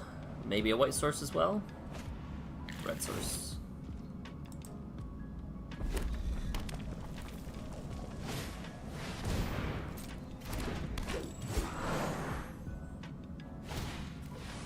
The Ozolith. Okay, okay. What do you get? A land? I get Griffin Airy. That changes things. That changes things. We're gonna play that Griffin Airy and start accruing birds.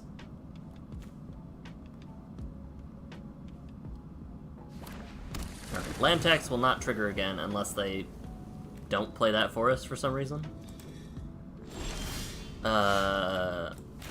If that's the case, bop, boop. Bop. Boop.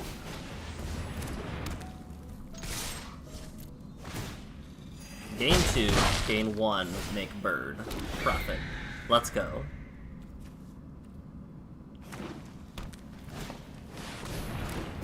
Trample haste, discover X. Okay, what if we just don't? Have we considered just not?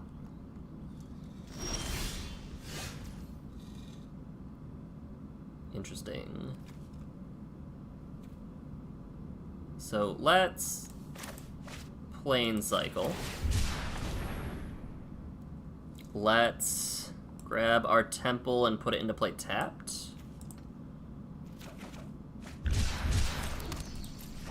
Play Skycrier, attack with both but not Lulu.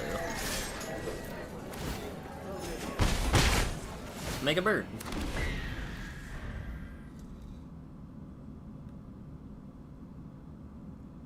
See what they do.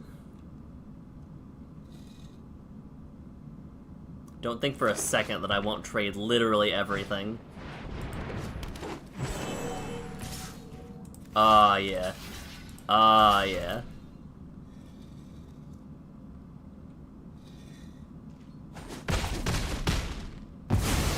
It's fine with me. What is... Oh, no, that's not good.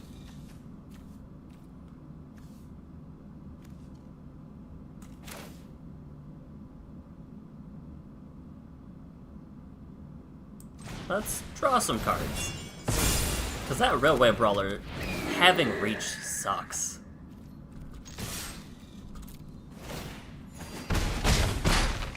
We're gonna have to fight our way out of this, basically.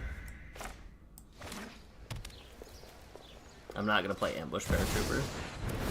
Till your next end step, each player may play the card and exile this way. Okay, let's see what they exile this time. Gain some life. Let's try to set up something. Do you have ward? No.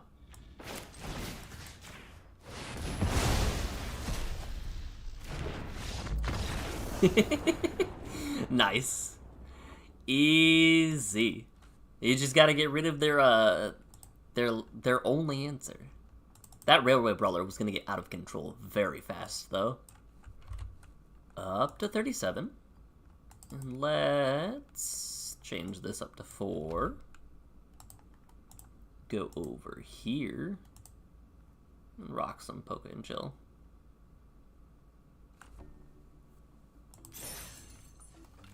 Easy. On to the next one. I definitely forgot. We're gonna pivot, actually, because I've only got like an hour left before I'm gonna hop over to some other important things. So let's pivot to... Let's pivot to just me as we change around some things. Turn on the PlayStation. Chat, you get to see yourself. How's it going? Say hi. Oh, my head. I'm excited to get milk because we ran out today. And I definitely should have gotten it yesterday, but it's fine. It's fine. We don't need milk every day, right? All right, hold. First Descendant. Let's exit out of MTGA, save our processing power. My computer's running better since I changed my graphics settings from mid to low, by the way. Surprise, surprise. But let's see. We'll turn this off. Even though we just started it, it's fine. Oh, that's probably gonna be turned down a bit. That's probably a little loud.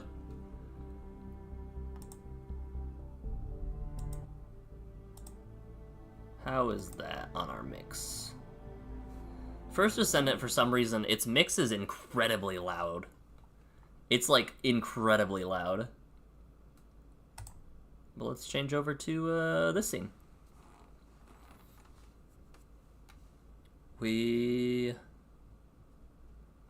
This game has some walls, by the way. If you don't know what the First Descendant is, it is basically a Destiny-like. A grind looter shooter. Drop things, pick up resources, make better. Bop, boop. Bop. You can craft up different characters, you can purchase other characters, you can grind every character technically in the game, but it takes a long time to do so. Yeah, even the spawn-in, it's very, very Destiny-like. My buddies have been getting into it quite a bit recently, and I as well. We've got some research stuff that we've got to go grab, but I just finished off a boss fight that pretty much everybody was like, yeah, that's probably an easy boss. Like, we all agree. So, I'm glad to know that I'm experiencing the standard for this game, because some of these bosses are ridiculous.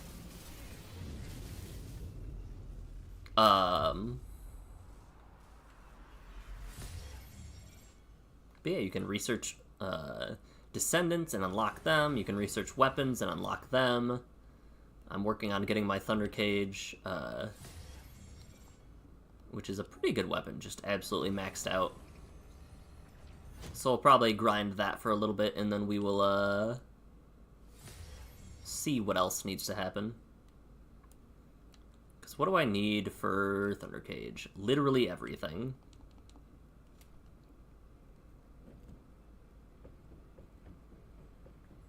I've had to mess with the settings a lot in this game, though. Not weapon level transmission. We're going to enhance unique ability. Thunder Cage. Put in the other Thunder Cage. Enhance. Radius 4 meters. 90% trigger rate. Yeah, it's interesting that the... I've noticed the way that these ultimate weapons work is when you craft them, they have Well, let's go to one of our weapons in our inventory that we have not enhanced, for example. When you craft them, they have abilities. Where would I see this? It would be... Let's do it with Thundercage, just because I know Thundercage. A lot of the weapons have these abilities that you can buff as you crunch in other weapons of the same type to them. But they don't start off at full power and get stronger. They start out at like a reduced power and go to 0 instead, which is interesting in terms of like that one had a negative 20% reload modifier versus the one that I'm at right now has a negative 10% because I've buffed it twice. So at max power, it will just not have a reload debuff to it. Which is an interesting way that they go about doing it, because usually it's like, yeah, we're going to make it seem like we're giving it positive things instead of reducing its negative things.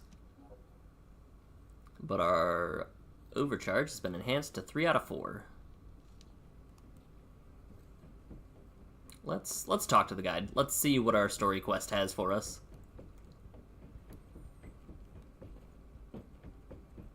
Because we've unlocked almost the entire area. We've got one area left that we're probably going to right now. That's kind of cool. That's kind of sick, actually. I'm assuming that's Ultimate Bunny. I see. So the Colossi were heading towards the Vulgus fortress. If the inversion took place there, it would not be unusual to detect a large amount of energy. No wonder the Colossi were drawn there. Descendant, we can definitely use this to our advantage. According to what we know so far, if we apply the inversion process to the inverted Ironheart, in theory, that Ironheart will be completely destroyed through particle-antiparticle annihilation. This is the fastest and most certain method of destroying the Ironheart that we currently know of. The only drawback is that it will also destroy everything around it. But we can use this to our tactical advantage. Okay. If the operation is a success, the Vulgus will have nowhere to return to. Descendant, if you cannot retrieve the Ironheart from the White Knight Gulch, you must make a decision regarding this alternative plan while it is still viable. Please discuss it with HQ. It will be a difficult decision, but everyone will need to be in agreement. Okay. So we're going back to White Knight, potentially. Of the operation that the guide has laid out. What do you think? Enzo, this isn't an easy decision to make. But it's not like we have any other option. Let's at least assemble everyone to discuss this. Got a question about the operation? First of all, the guide's operational plan provides many tactical advantages. Right. The majority of the Vulgus forces have already been dispatched to the White Knight Gulch, and Corel isn't aware of what happened in Hagios, thanks to the long-range jamming signals established by Jaber. If this situation continues, we will be able to lay siege to the fortress, and Corel will be none the wiser. There has never been a more ideal moment to attack the Vulgus fortress since the beginning of this war, and the chance may never come again. However, if our goal is not just to attack, but to destroy an Ironheart, this will not be enough. If we pull back our forces from the White Knight Gulch and behave as if we have another strategy in mind, that should attract Corel's attention. We need a foolproof way to lure them in, much like how Corel ensnared us with the White Knight Gulch operation. In other words, this is a plan that requires someone willing to face death, to act as bait, all while protecting the Ironheart and distracting Corel. I realize I am asking for someone to sacrifice themselves, and as commander, I can't bring myself to give such a merciless order. What if someone volunteers? Enzo? Enzo? What you doing, Enzo? Pretty busy. Alpha the Descendants can act as bait. If we deploy an unprecedented number of Descendants to the front, that will be more than enough to distract Corel. Corell's also aware that the Descendants are humanity's last hope, so he's going to relish trying to squash our last stand. The fact that he's approaching slowly, like a dark cloud without warping, that shows that he believes he's already won the war. And with Corell's attention drawn elsewhere, if we send some of the Descendants to the Vulgus Fortress and destroy the Ironheart, we'll be able to turn the tide of war. The manifestation of Archaean Descendants doesn't just mean we have to be powerful weapons. As humanity's last hope, we should sow the seeds of victory. Now, majority of the Descendants, including me, will engage in battle at the White Knight Gulch to buy some time. While Ajax, his team, and the rest of the Descendants will be deployed to the Vulgus Fortress. Waiting your approval, Alpha. All right. You win. You win. Carry out the operation. Let's get this done. Destroy the Ironheart. On one condition. You must all return safely. And tell the guide to look after the Descendants. Yeah. Understood. I wish everyone good luck at the White Knight Gulch front. Don't worry, this is great. I've always wanted to have a go at Corell. Get in line, kid. There is a line, you know. I'd like to cut in front of you as well. Enzo, please take care of yourself. Remember our promise. There's no way I'll forget. Don't worry. We'll win. Okay, now we gotta go talk to the guide up at the front, I'm assuming? Yeah. This is going to unlock, I'm assuming, the fortress as our final area, and then we beat that and we get to hard mode, I think. It seems everyone has steeled their resolve. Everyone's arche is glowing. I doubt that even the ancestors anticipated this moment. I'm so happy to have met humans with arche like yours. Despite my limitations as an AI, I believe I understand what courage is now. All right. Descendant, I'll accompany you to the Vulgus Fortress. We must locate the inversion facility there and overload the Ironheart to destroy it. I know we can do this, Descendant. I will be with you the entire way. Activate new field of fortress. So we can now go there, but we're actually going to farm a little bit first. I would like to start my last Thunder Cage craft, basically. So that's a small piece of what I'm assuming is like the mid-game of the story. I don't think there's gonna... Maybe hard mode will be... Because there's big dumbs in normal mode, and there's also big dumbs with different big dumbs in hard mode. And so I'm wondering if there will be a different quest line, or if it's just gonna be like, yep, we have to deal with this now once you reach the right level. I could see it going either way, having played my fair share of both. Receiving info on Mark. Position of Vulgus power plant confirmed. Mission request. Destruction of generators as a feint attack. But for now, we'll just clear out these guys. Certain Legion of Immortality units have parts that can act as fuses. We can use those. But I know the spawns because I have done this quest a non-zero amount of times.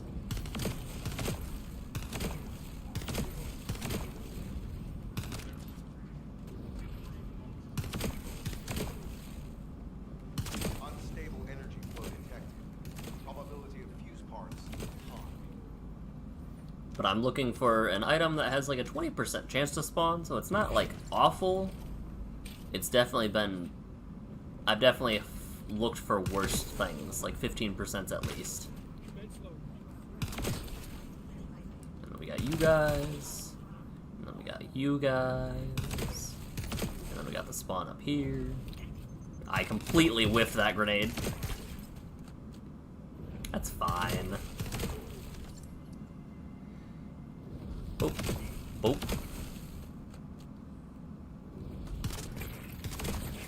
Yeah, the enemies in this area are very, very low level compared to where I'm at right now.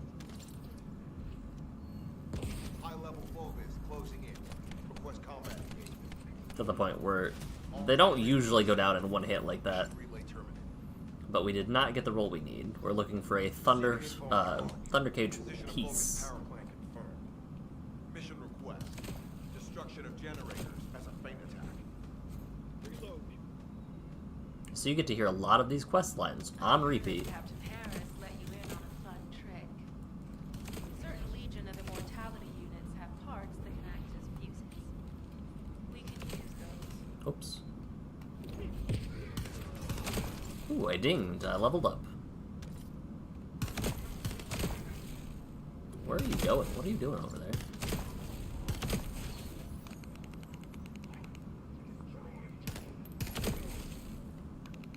Unstable energy flow detected. Man just showed up to die. That's so sad. Pop. Boop. Then we got the robots. Hello, robot. Then we got these guys. I do like that the grenades bounce a little bit and are not just intrinsically the moment they hit the ground they blow up, because that's what let me actually take out those guys. What's left? You. Fuse. Yeah, it's very much so just a grind fest. Request combat engagement. All generators disabled. Mission relay. Did not get it. Receiving info on mark. Position of Vulgus power plant confirmed. Mission request.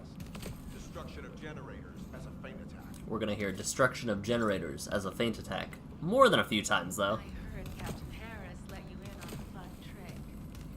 I wonder if there's a way to, like, disable Immortality units that. have parts that can act as fuses. We can use those. Nope. I didn't want that guy to jump down because it takes longer then.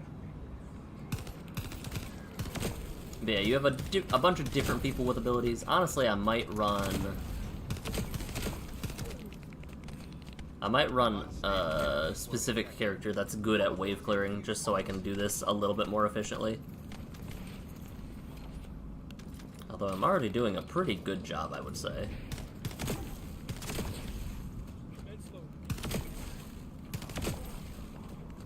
And there's these guys. And there's more guys up here. I got frozen. Okay, game. I think I have to crunch a bunch of stuff because I don't think I'm actually picking up anything anymore. As a game that wants you to spend money, it definitely is like, yep, you're low on inventory space. Would you like to change that? I didn't want to drop that. How dare you? Please, please stop freezing me. High-level Vulgus closing in. Request combat engagement. Wow, he didn't die in one hit. Generators disabled. Mission relay terminated. Yeah. Alright, we're gonna crunch some things because we are out of space.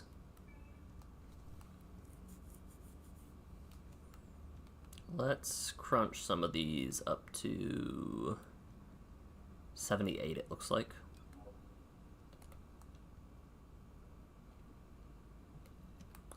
Designate all this junk, crunch. This is good as is, and this one also is good as is.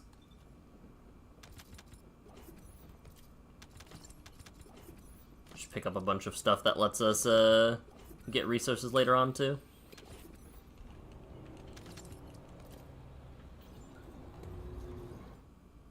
Where is... There's the outpost, right? Yeah. We'll switch to Bunny. Switch to somebody who makes things a little bit easier for this.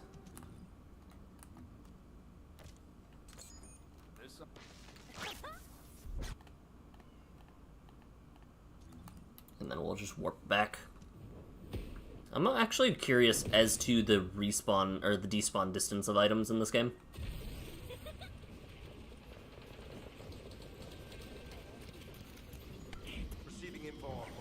Like, did all the weapons that or all the stuff over here despawn? It looks like they did. Yes.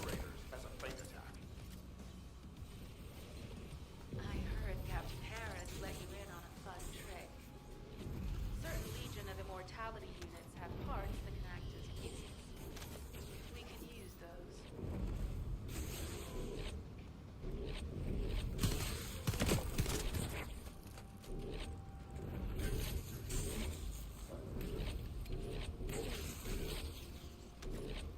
Unstable energy flow detected. Saw did.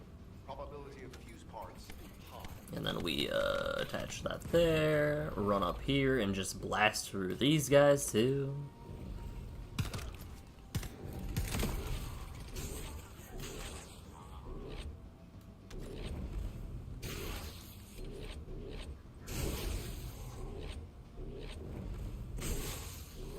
It's crazy how good Bunny is at clearing enemies out.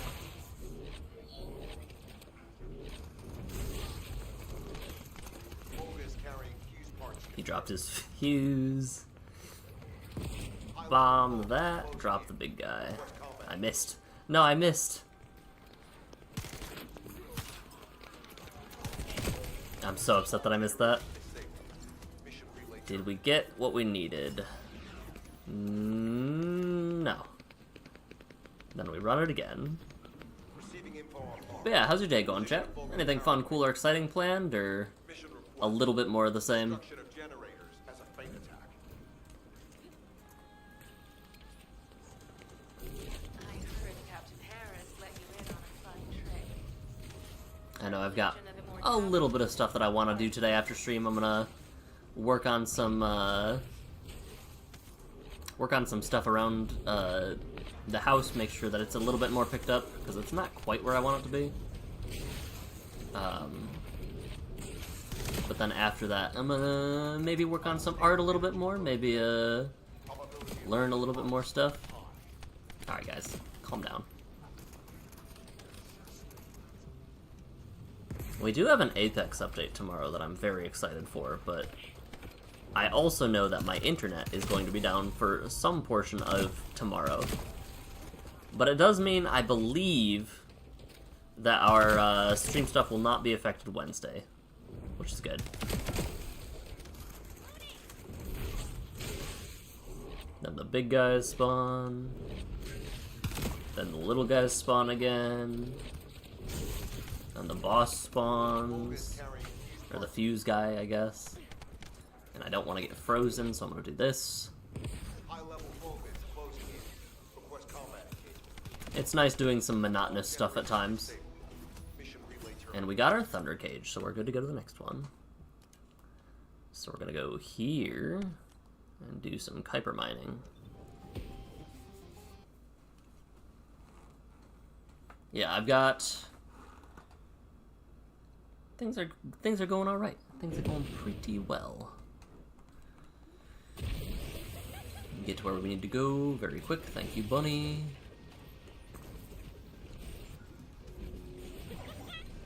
Hey, nice. The Vulgus' Kuiper mining methods are extremely aggressive and lead to devastating contamination. Yours Oh, and somebody else joined the quest too. usable, so they must be destroyed.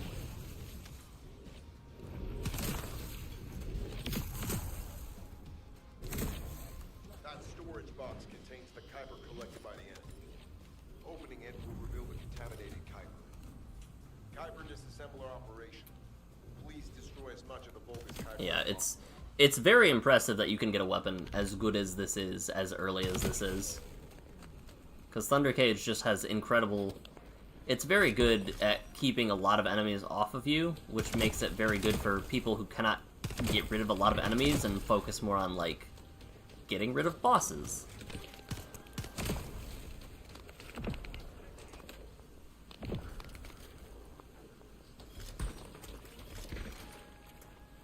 But just the movement in this game.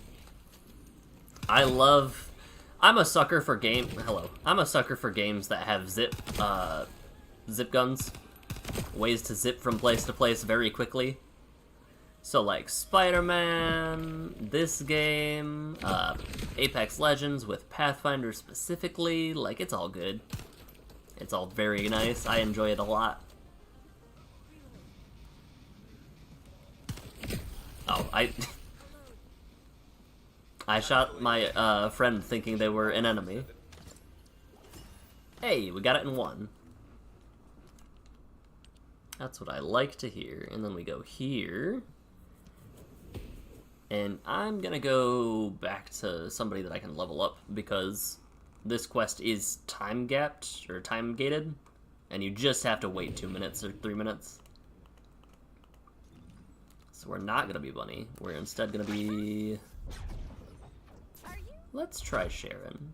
The Vulgus can... Let me see what Sharon does do. Why? Because I Inflicts damage and electrocution. Activates camouflage. Oh, interesting. The enemies can walk through you in camouflage? Activates ambush. Fires built-in impact rounds. Inflicting stun. That's kind of cool. That's kind of cool. While in ambush state, killing an enemy resets active camouflage. This effect gains cooldown. So you can only camouflage ambush 2 enemies? Question mark. When attacking, increases damage against enemies who are not targeting the caster. That looks kind of sick. There's probably another interesting thing about this game, and stuff that you definitely can farm for, is each Descendant has a list of modules that you can equip, and I'm gonna just equip recommended right now. However, each module, or each Descendant, I'm gonna get attacked here, it's fine. Each Descendant has a bunch of character-specific ones, too, that you can grind for.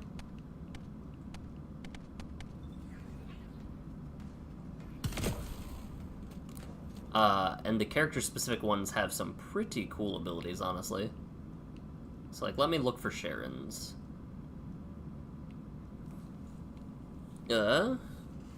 Modifies to stackable skill, decreases electric resistance. So let me look for a good one.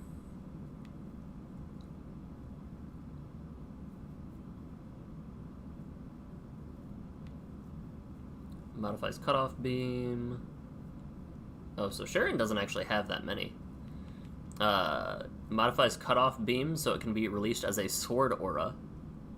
Modifies active camouflage, so instead of your MP decreasing, it's just your shield that goes down over time. Increases the range of your sword, and increases the enemy targeting speed, and the other one is something that I do not understand, which means it's probably one of the... It's either really, really good for Sharon, or really, really bad for Sharon. Status, jammer installation complete. Either way, Using the jammer to neutralize the distress. we get here, we wait for 2.5 minutes. Bypass one of the Vulgus We hope we get lucky, so we don't have to wait here for another 2.5 minutes. Protect the jammer while I work.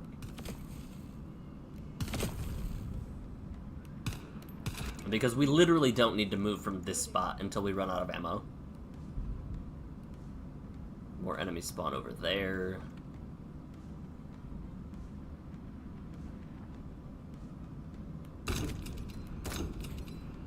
Oh, interesting.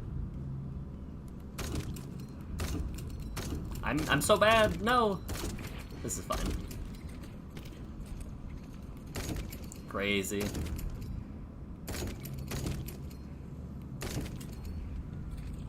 They're getting closer. Oh, almost got to the platform, guys.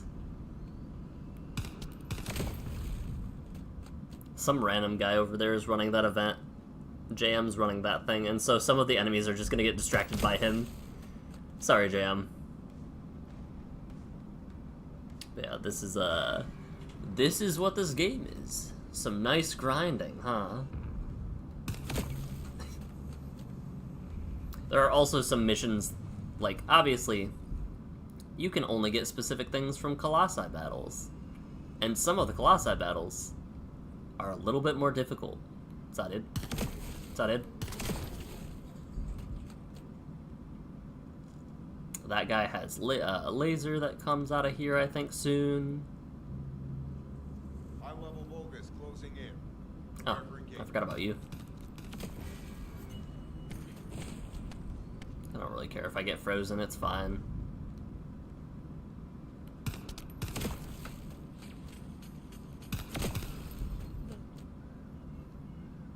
Yeah, this mission is really monotonous for grinding, but it's fine. That means I get to chat with you guys.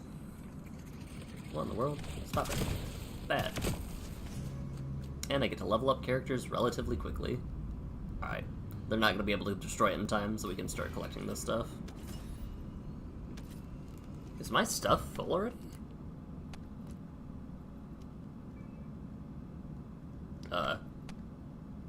Game? Interesting. Let's dismantle this stuff. Security devices disabled. Mission accomplished.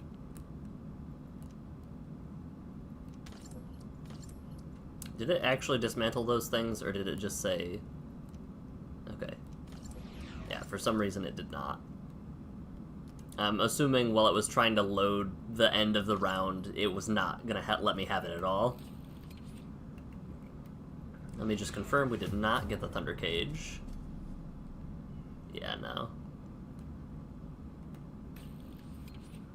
Now we get to chat for another 2.5 minutes. Status, jammer installation complete. Using the jammer to neutralize the distress signal sent by Ederlich should allow us to bypass one of the Vulgus' security measures. Nope, almost. Your task Almost didn't make it to my perch. But yeah,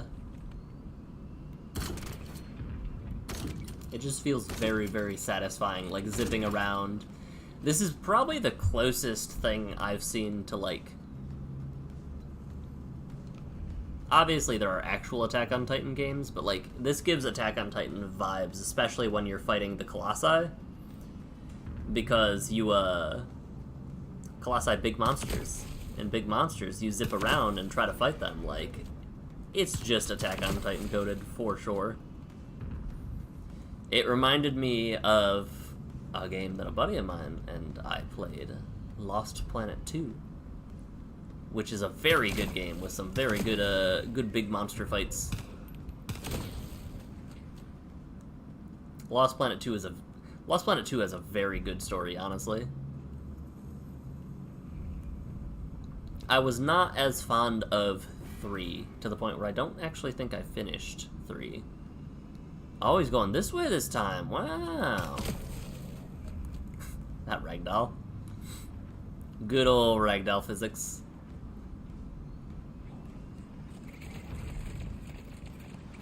Man, they really like to shoot, huh? Skeet. Skeet, skeet. Oh. Almost lost him. High-level Vulgus closing in. That guy. Prepare for engagement. And there's the zappy guy, right?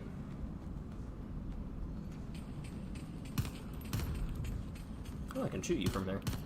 Nice.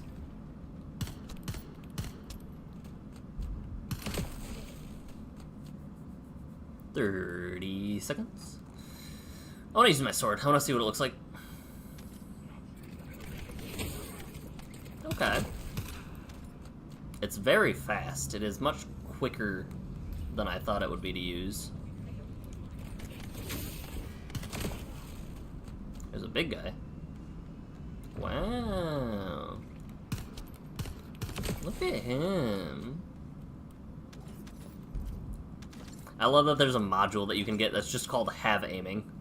Tactical target achieved. Enemy security Did we get the thing? disabled. Mission accomplished. No thing. But we did level up. Operation status, jammer installation. Which means I unlocked Cloak. Using the jammer to neutralize the distress signal sent by Ederlich should allow us to bypass one of the Vulgus' security measures. Honestly, I feel like Sharon might be good as a support character in this game. Because if your buddies get downed, you can go and res them actively. And if your buddies are downed, fun fact, you are the person that the enemies are now aggroing. And if that's the case, then a lot of concentrated fire all of a sudden is on you out of nowhere. Big guy spawns, right? Wham.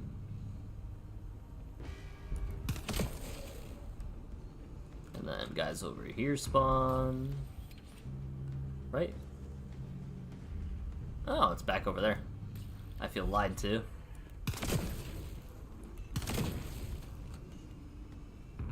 Yeah, you really don't have to move at all, but you can, I guess. Big guy? Big guy.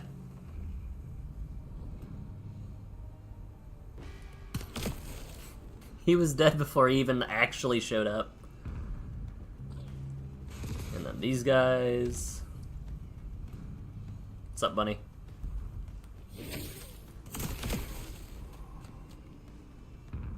And then what's next? The guy to the big guy, this guy. High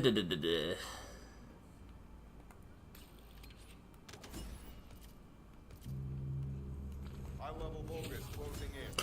Prepare for engagement. Aw, man, they actually hit it. I wanted to stop him.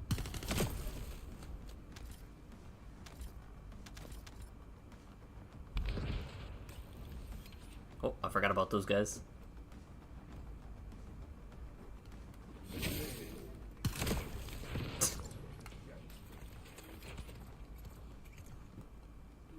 Can I jump on the thing? No. It doesn't like that. Like, there's no reason to actually do anything now, because the enemies just cannot, take it out in the 10 seconds that's left. Like, I don't even think that that guy could reach there in time. Let's see if we get it. Tactical target achieved. Enemy security devices disabled. Nope. Mission accomplished. Operation status. Jammer installation complete.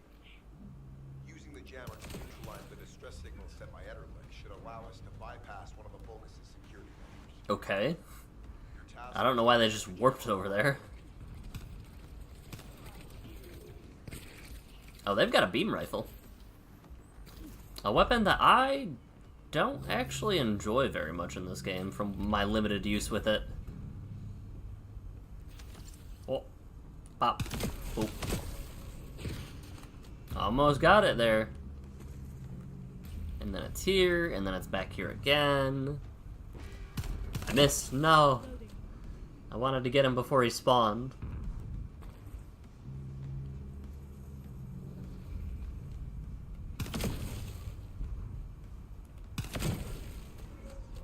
And then it's over here again. Yeah, you really don't have to move while you're doing this quest. It just helps, honestly.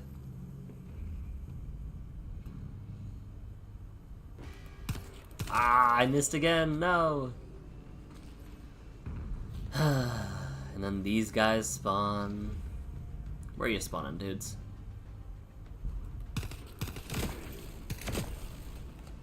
And then we're back to up here.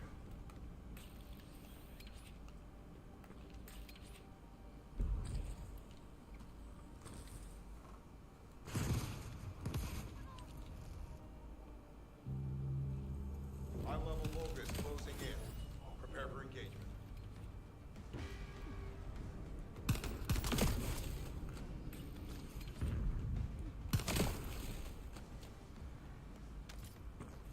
And then these guys.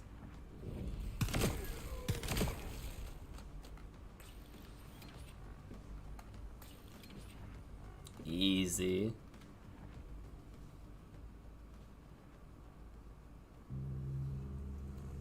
Aw, man, meditate isn't a... Okay, game. If you're gonna give me a meditate emote, at least let it stay on the ground. Please?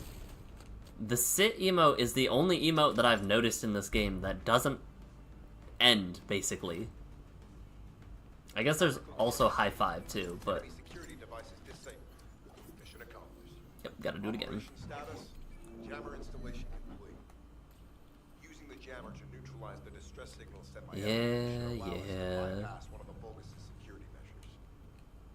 Your task is to protect the jammer while I work. Technically, the amount of ammo you can spend in this, is 0, because you can just punch the guys. But I wonder what the least amount of ammo you can spend while having to win by not melee is. Because I think I'm double tapping my weapon here, actually.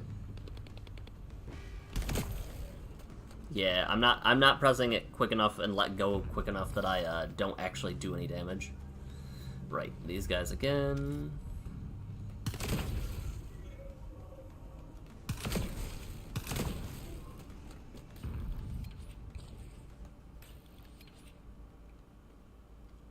Oh, they're doing the bunny quest.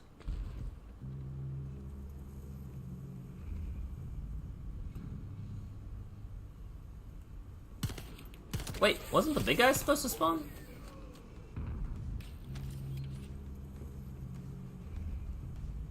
Huh. That was backwards.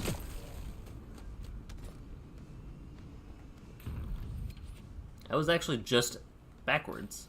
Interesting. High-level Vulgus closing in. Prepare for engagement. Potent Collector.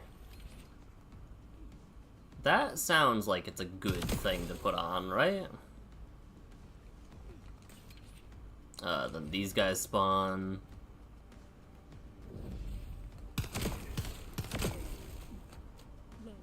And now...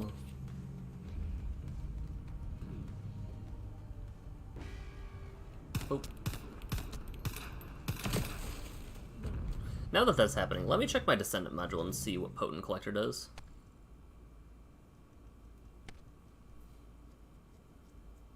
When defeating an enemy... Okay, so I do have one of these already.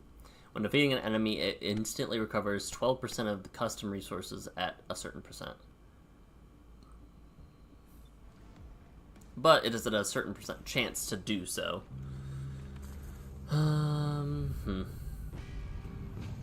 He's going left. Nah, he's going right. Tactical target achieved. Enemy security Didn't even device get to spawn. Mission He didn't even get to spawn. Okay. Oh, I unlocked, shock nuts as my ability? Okay. Using the jammer to neutralize the distress signals sent Sure. should allow us to bypass one of the Vulgus' security measures. I'll take shock nuts. Protect the jammer while I work.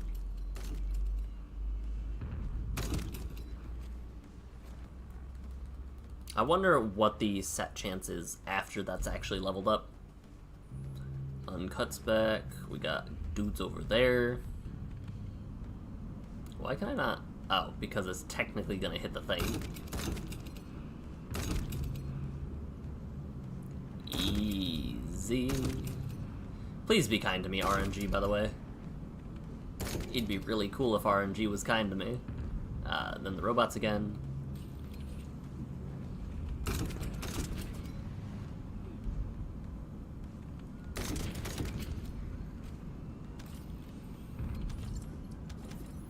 And then these guys.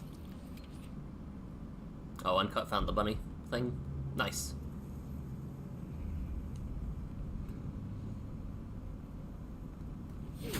Huh. Was it always the dudes and then the big dumb? Because I thought it was the big dumb and then the dudes. I don't know.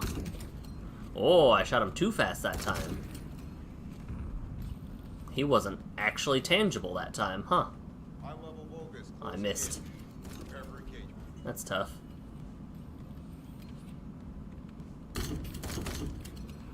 It's been a while since I let anybody hit the thing. That's tough. And these guys spawn.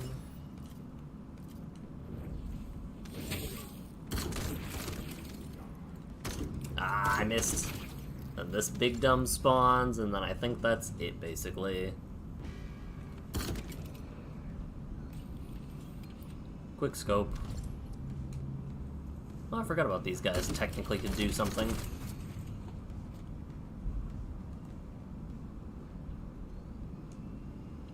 So I did. Maybe they changed up the spawns a little bit. Nah, they wouldn't do that. 6, 5, 4. It's very weird that that guy doesn't even get to do anything before the round ends. Tactical target achieved. Please, game? Enemy security device Nope. disabled. Mission accomplished. Operation status. Jammer installation complete. Oh jeez, I'm just gonna go. Start the timer. Distress signals that my Start the clock. allow us to bypass one of the Vulguses. Wasps. Your task is to protect the jammer while I work. But if you enjoy grinding collectathon things, like, this isn't a bad one if you really, really like to grind. Because it's definitely got percentage chances, and my luck, even with the 20%, is wild. Alright, we're worrying about big guy.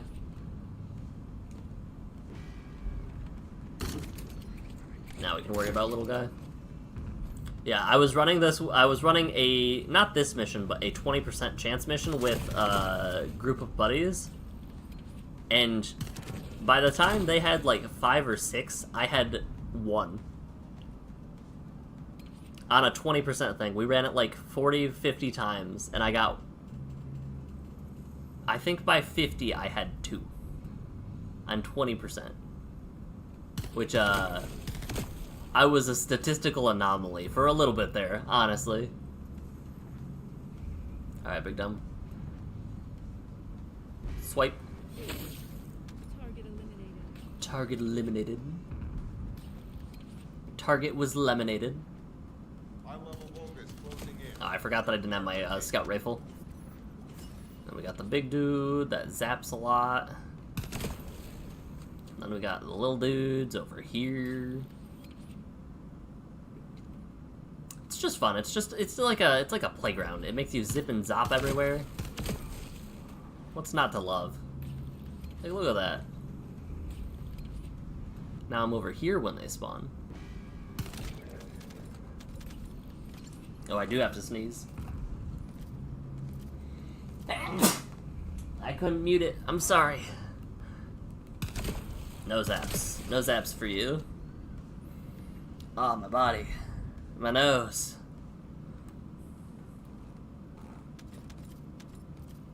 Yeah, general consensus is there are some tough fights in this game where the enemies just feel like damage sinks. Oh no, it's being attacked. That's crazy.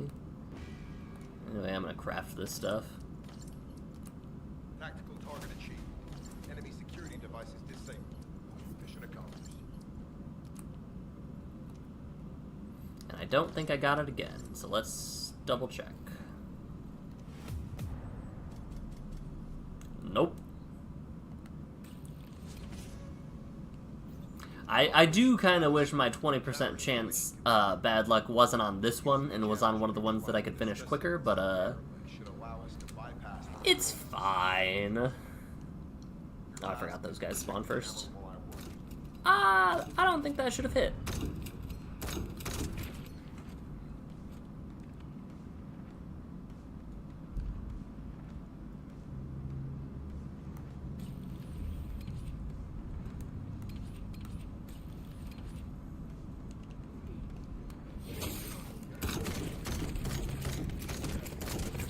That aim was horrible. Loading. Quick scope. It's just that easy. And these, oh nope, it's the little zappy guys again.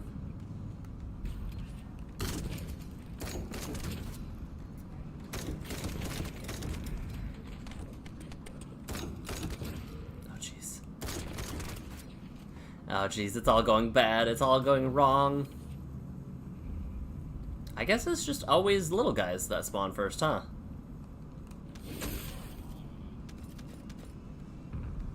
Interesting. Alright, where are you spawning, dude? Next. high-level Vulgus closing in. Prepare for engagement. Come on. I know you're there. I can see you. Yeah, that's what I thought.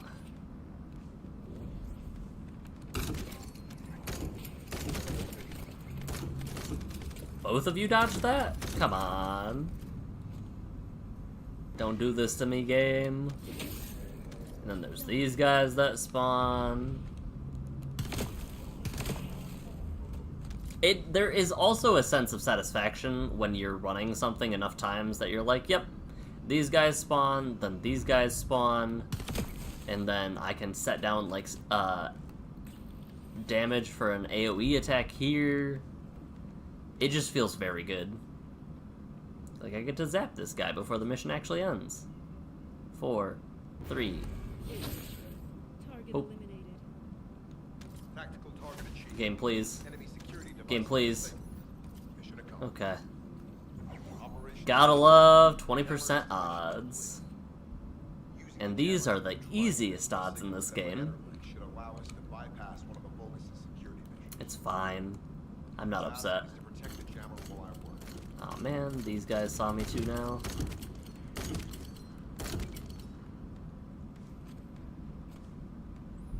I'm forgetting what was next. It was these guys.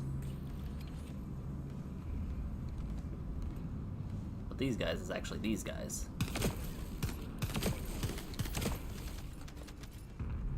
I'm getting a lot of stuff that I can dismantle though, that's for sure. That was such a bad grapple. Honestly, the in-air accuracy is pretty good. I do wonder if they're gonna do a PvP-esque type thing ever, but I know a lot of people will be upset about pay-to-win aspects of it, because it would be very hard for someone to play to get the same stuff as the people who just pay for it right out the gate. You can get it, it's very hard to get it, but it is technically possible. So I feel like because of that specifically, pay-to-win is not disrupting the odds of PvP. The zip in this game feels so good, though. High-level Vulgus closing in. Prepare for engagement.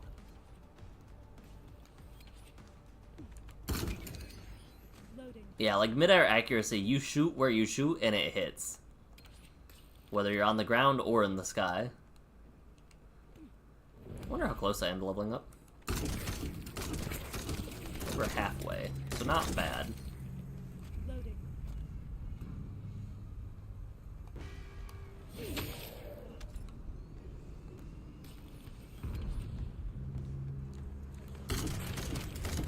Please, game. 20% odds.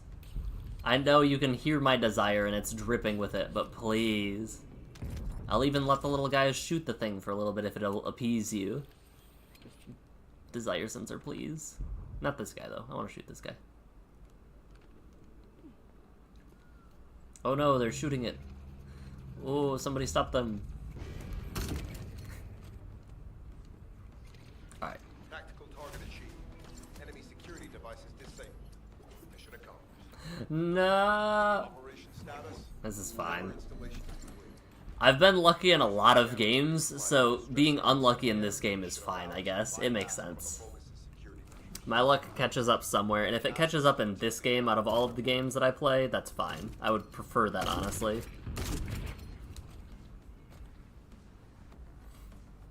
Because I'll take luck in a gacha game over bad luck in an odds of farming game.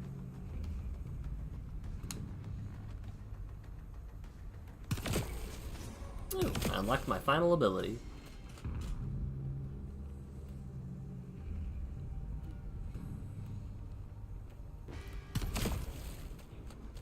They just don't even get to spawn. It's so sad.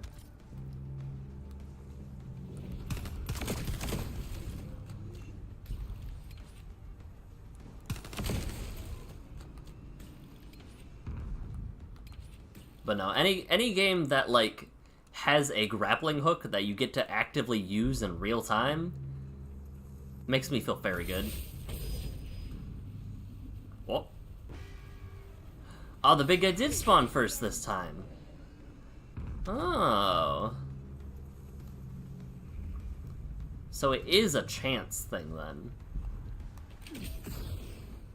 Oh, that just dazes. That doesn't actually do any damage. Whoops.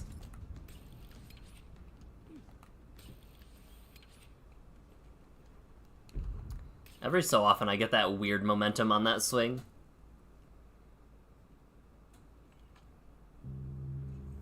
High-level Vulgus closing Shabab. Shebang.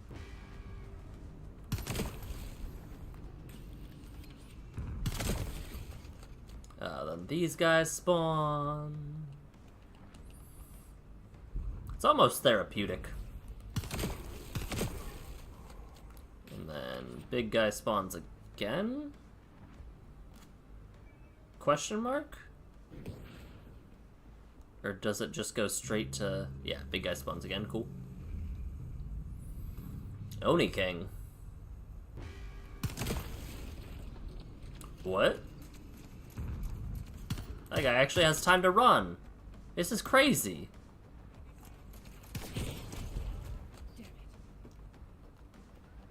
What is this game? Giving the guy time to actually make it here? Security devices disabled. Mission accomplished.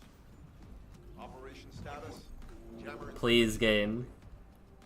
using the jammer to neutralize the distress signal sent by Ederlink should allow us to bypass one of the Vulgus' security measures. Your task is to protect the jammer while I work. Please. Side spawn.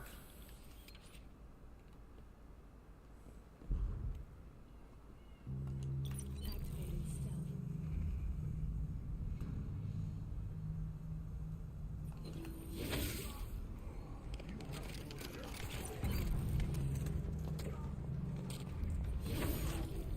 Yeah, so there is a cooldown. You can do stealth mode once before, it just goes away then.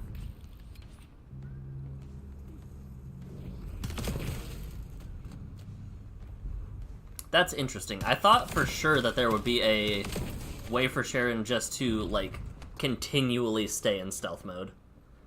Like, if enemy is defeated, go into stealth again. 0 cooldown.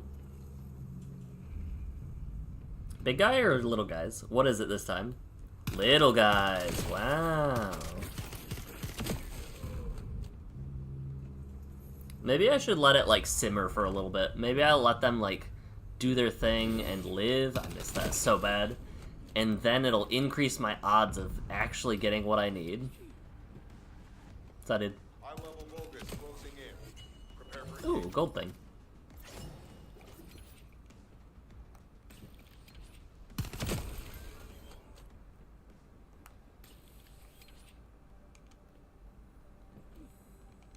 Whoom. Initiating stealth operation. And this is the big guy.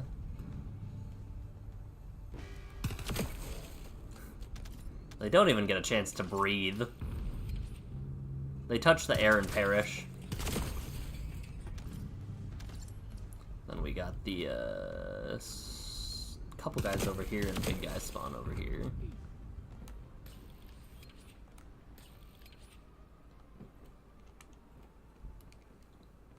Another thing that I have about this game that gives me a small bit of joy but doesn't matter to most people, I really like a game where the roll speed is faster than run speed. tactical target achieved. Look at that dude jump in last second. He probably got what he needed to. Unlike me. Jammer installation complete. Using the jammer Yeah, the roll speed is just actively quicker than the run speed, security measures. which is very funny to me. The jammer while I work. Ooh, is that an ultimate bunny?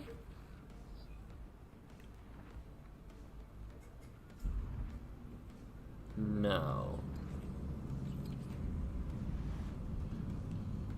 Is that Glay?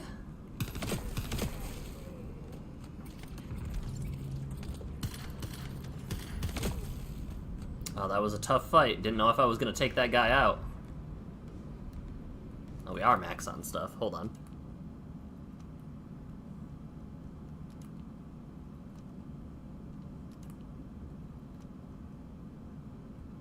So we'll dismantle all junk. Did that get rid of all junk? It looks like it did. And then these guys spawn again. It's ultimate Velby, got it.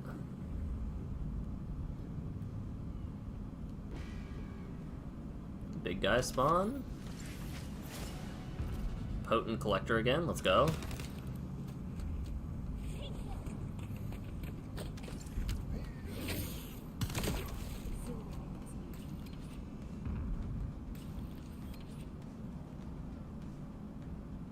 That's too high. He's gonna be like right there. Maybe left a little. I'm gonna guess right here. Right here. High-level Vulgus closing in. Boom. That easy. Interesting. Big guy spawned first, and then the little guys will spawn over here. Oh. Hey, what's going on?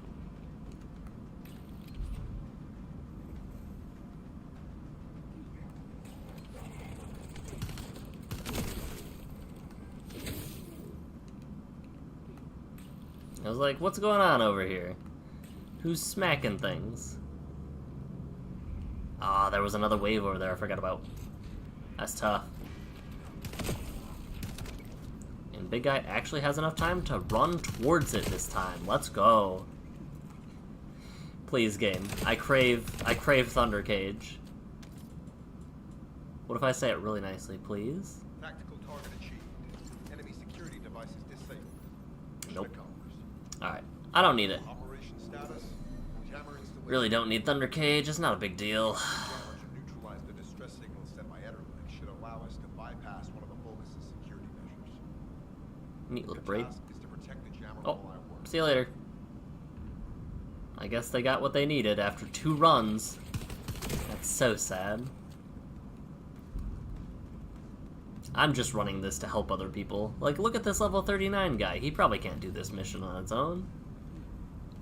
I gotta help him. I'm not doing it for the drops. Nah. We don't need rewards.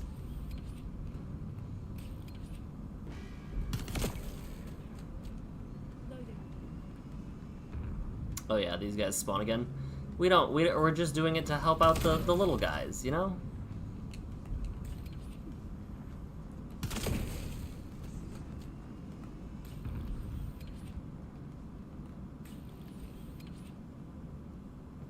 I wonder if this game will ever give us fast cooldown on more grapples, because I know there's a one where you can do 3 grapples and grapple anywhere, but there's also one, or there's one where you get 1 grapple, but you can grapple in midair. Very good for bossing. And then there's one where you get 3 grapples, but the grapples have a longer cooldown. I wonder if you could pair the 3 grapple one with the... High-level Vulgus what's the closing word? in. Prepare for engagement. If there's like modules that let you reduce your grapple time cooldown. Alright, is it gonna be the left big guy or the right little guys? Right little guys.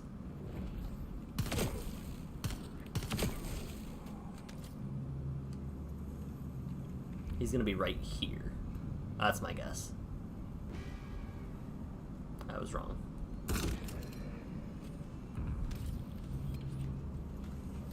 I guess I'm just running this for the game knowledge. Like I need to know where the enemies spawn. That's what it is. Oh, I missed. How could I miss? Are you going up the right side? Yeah, you are. Loading.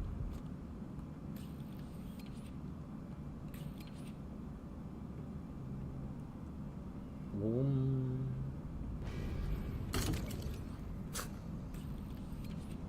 Tactical target achieved. Enemy security devices disabled. Okay, we might need to do it for the rewards. Getting only 1 reward is rough. Jammer installation complete. Using the jammer to neutralize the distress signal sent by Ederlich. We need a moderate amount of rewards. And if it happens to be Thunder Cage, that's okay. Jammer while I work. That would be preferred, actually.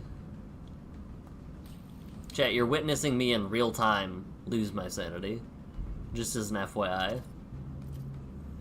Ah, these guys.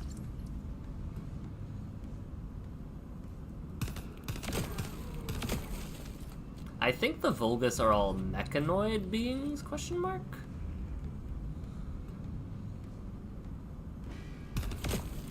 At least part of them, there's a group of them that is all mechanoid. Whoop, almost spawned there. Can't let that happen, game.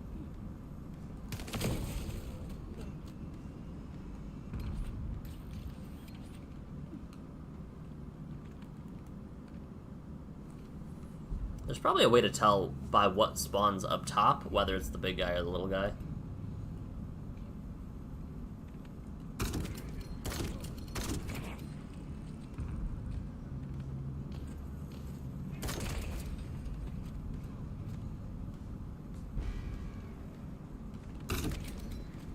Ooh, trick shot.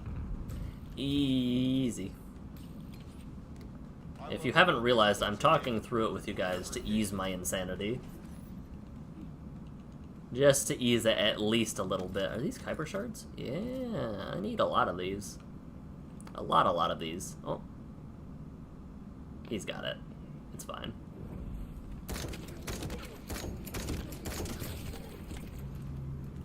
Boom. La Bamba. Right there. I was so close. Honestly, I think if I didn't shoot or didn't move, I would have been able to shoot him from that angle. Ooh, I punched them both out. Let's go. I forgot I had to reload. Jump up. Pop.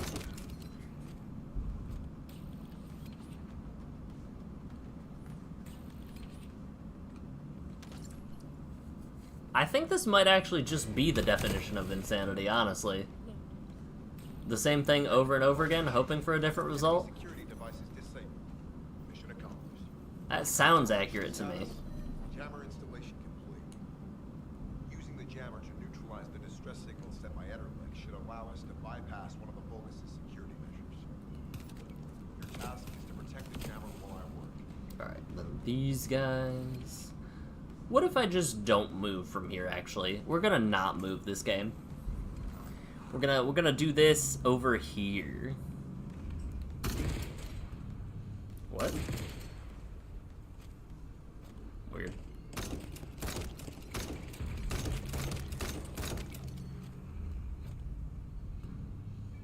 Opa! Oh, they've got the ultimate bunny.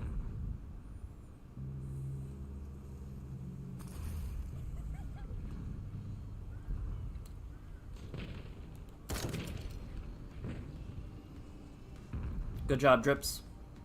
You got this. I wonder how long my invisibility lasts, actually. Let's see. Not very long, huh? Okay.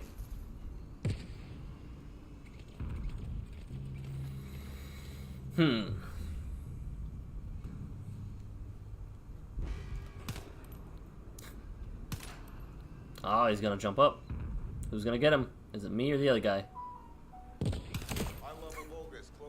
Why did it look like he was already, flailing about before he had even actually gone away? Good job, bunny.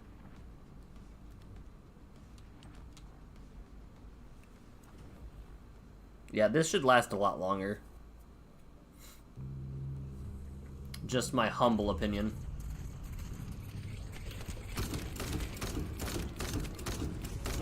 I leveled up.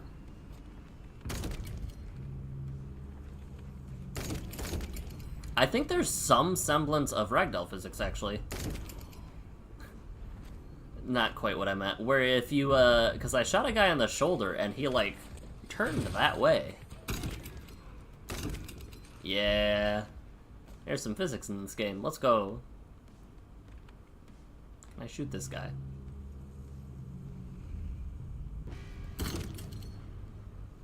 Yes. Tactical target achieved. Enemy security devices disabled. Mission accomplished. I got the 1.5% drop chance, but not the 20. Alright. Well, it is 3 o'clock, so that's where I'm gonna call this stream. Or I guess it's 2 o'clock. I'm gonna call it because I am done with my regular stream time. The game loves to taunt me. That is not something that I have not learned already. I had 2 people get the 0.5% chance when I was grinding that other 20% chance thing. Both of my buddies had gotten the 0.5% chance before I got 2 of the other things. But yeah, that's gonna be it. Thanks for coming along and keeping me sane during my grinding session. I'm gonna be back on Wednesday with more Assassin's Creed. And we're actually gonna play Assassin's Creed on Wednesday. Let's go. For now, though, that's going to be it for me, guys. Take care of yourselves. As always, remember to tell the people that you care about that you love them. I'm going to keep grinding this. I'm going to get it at least. Bye.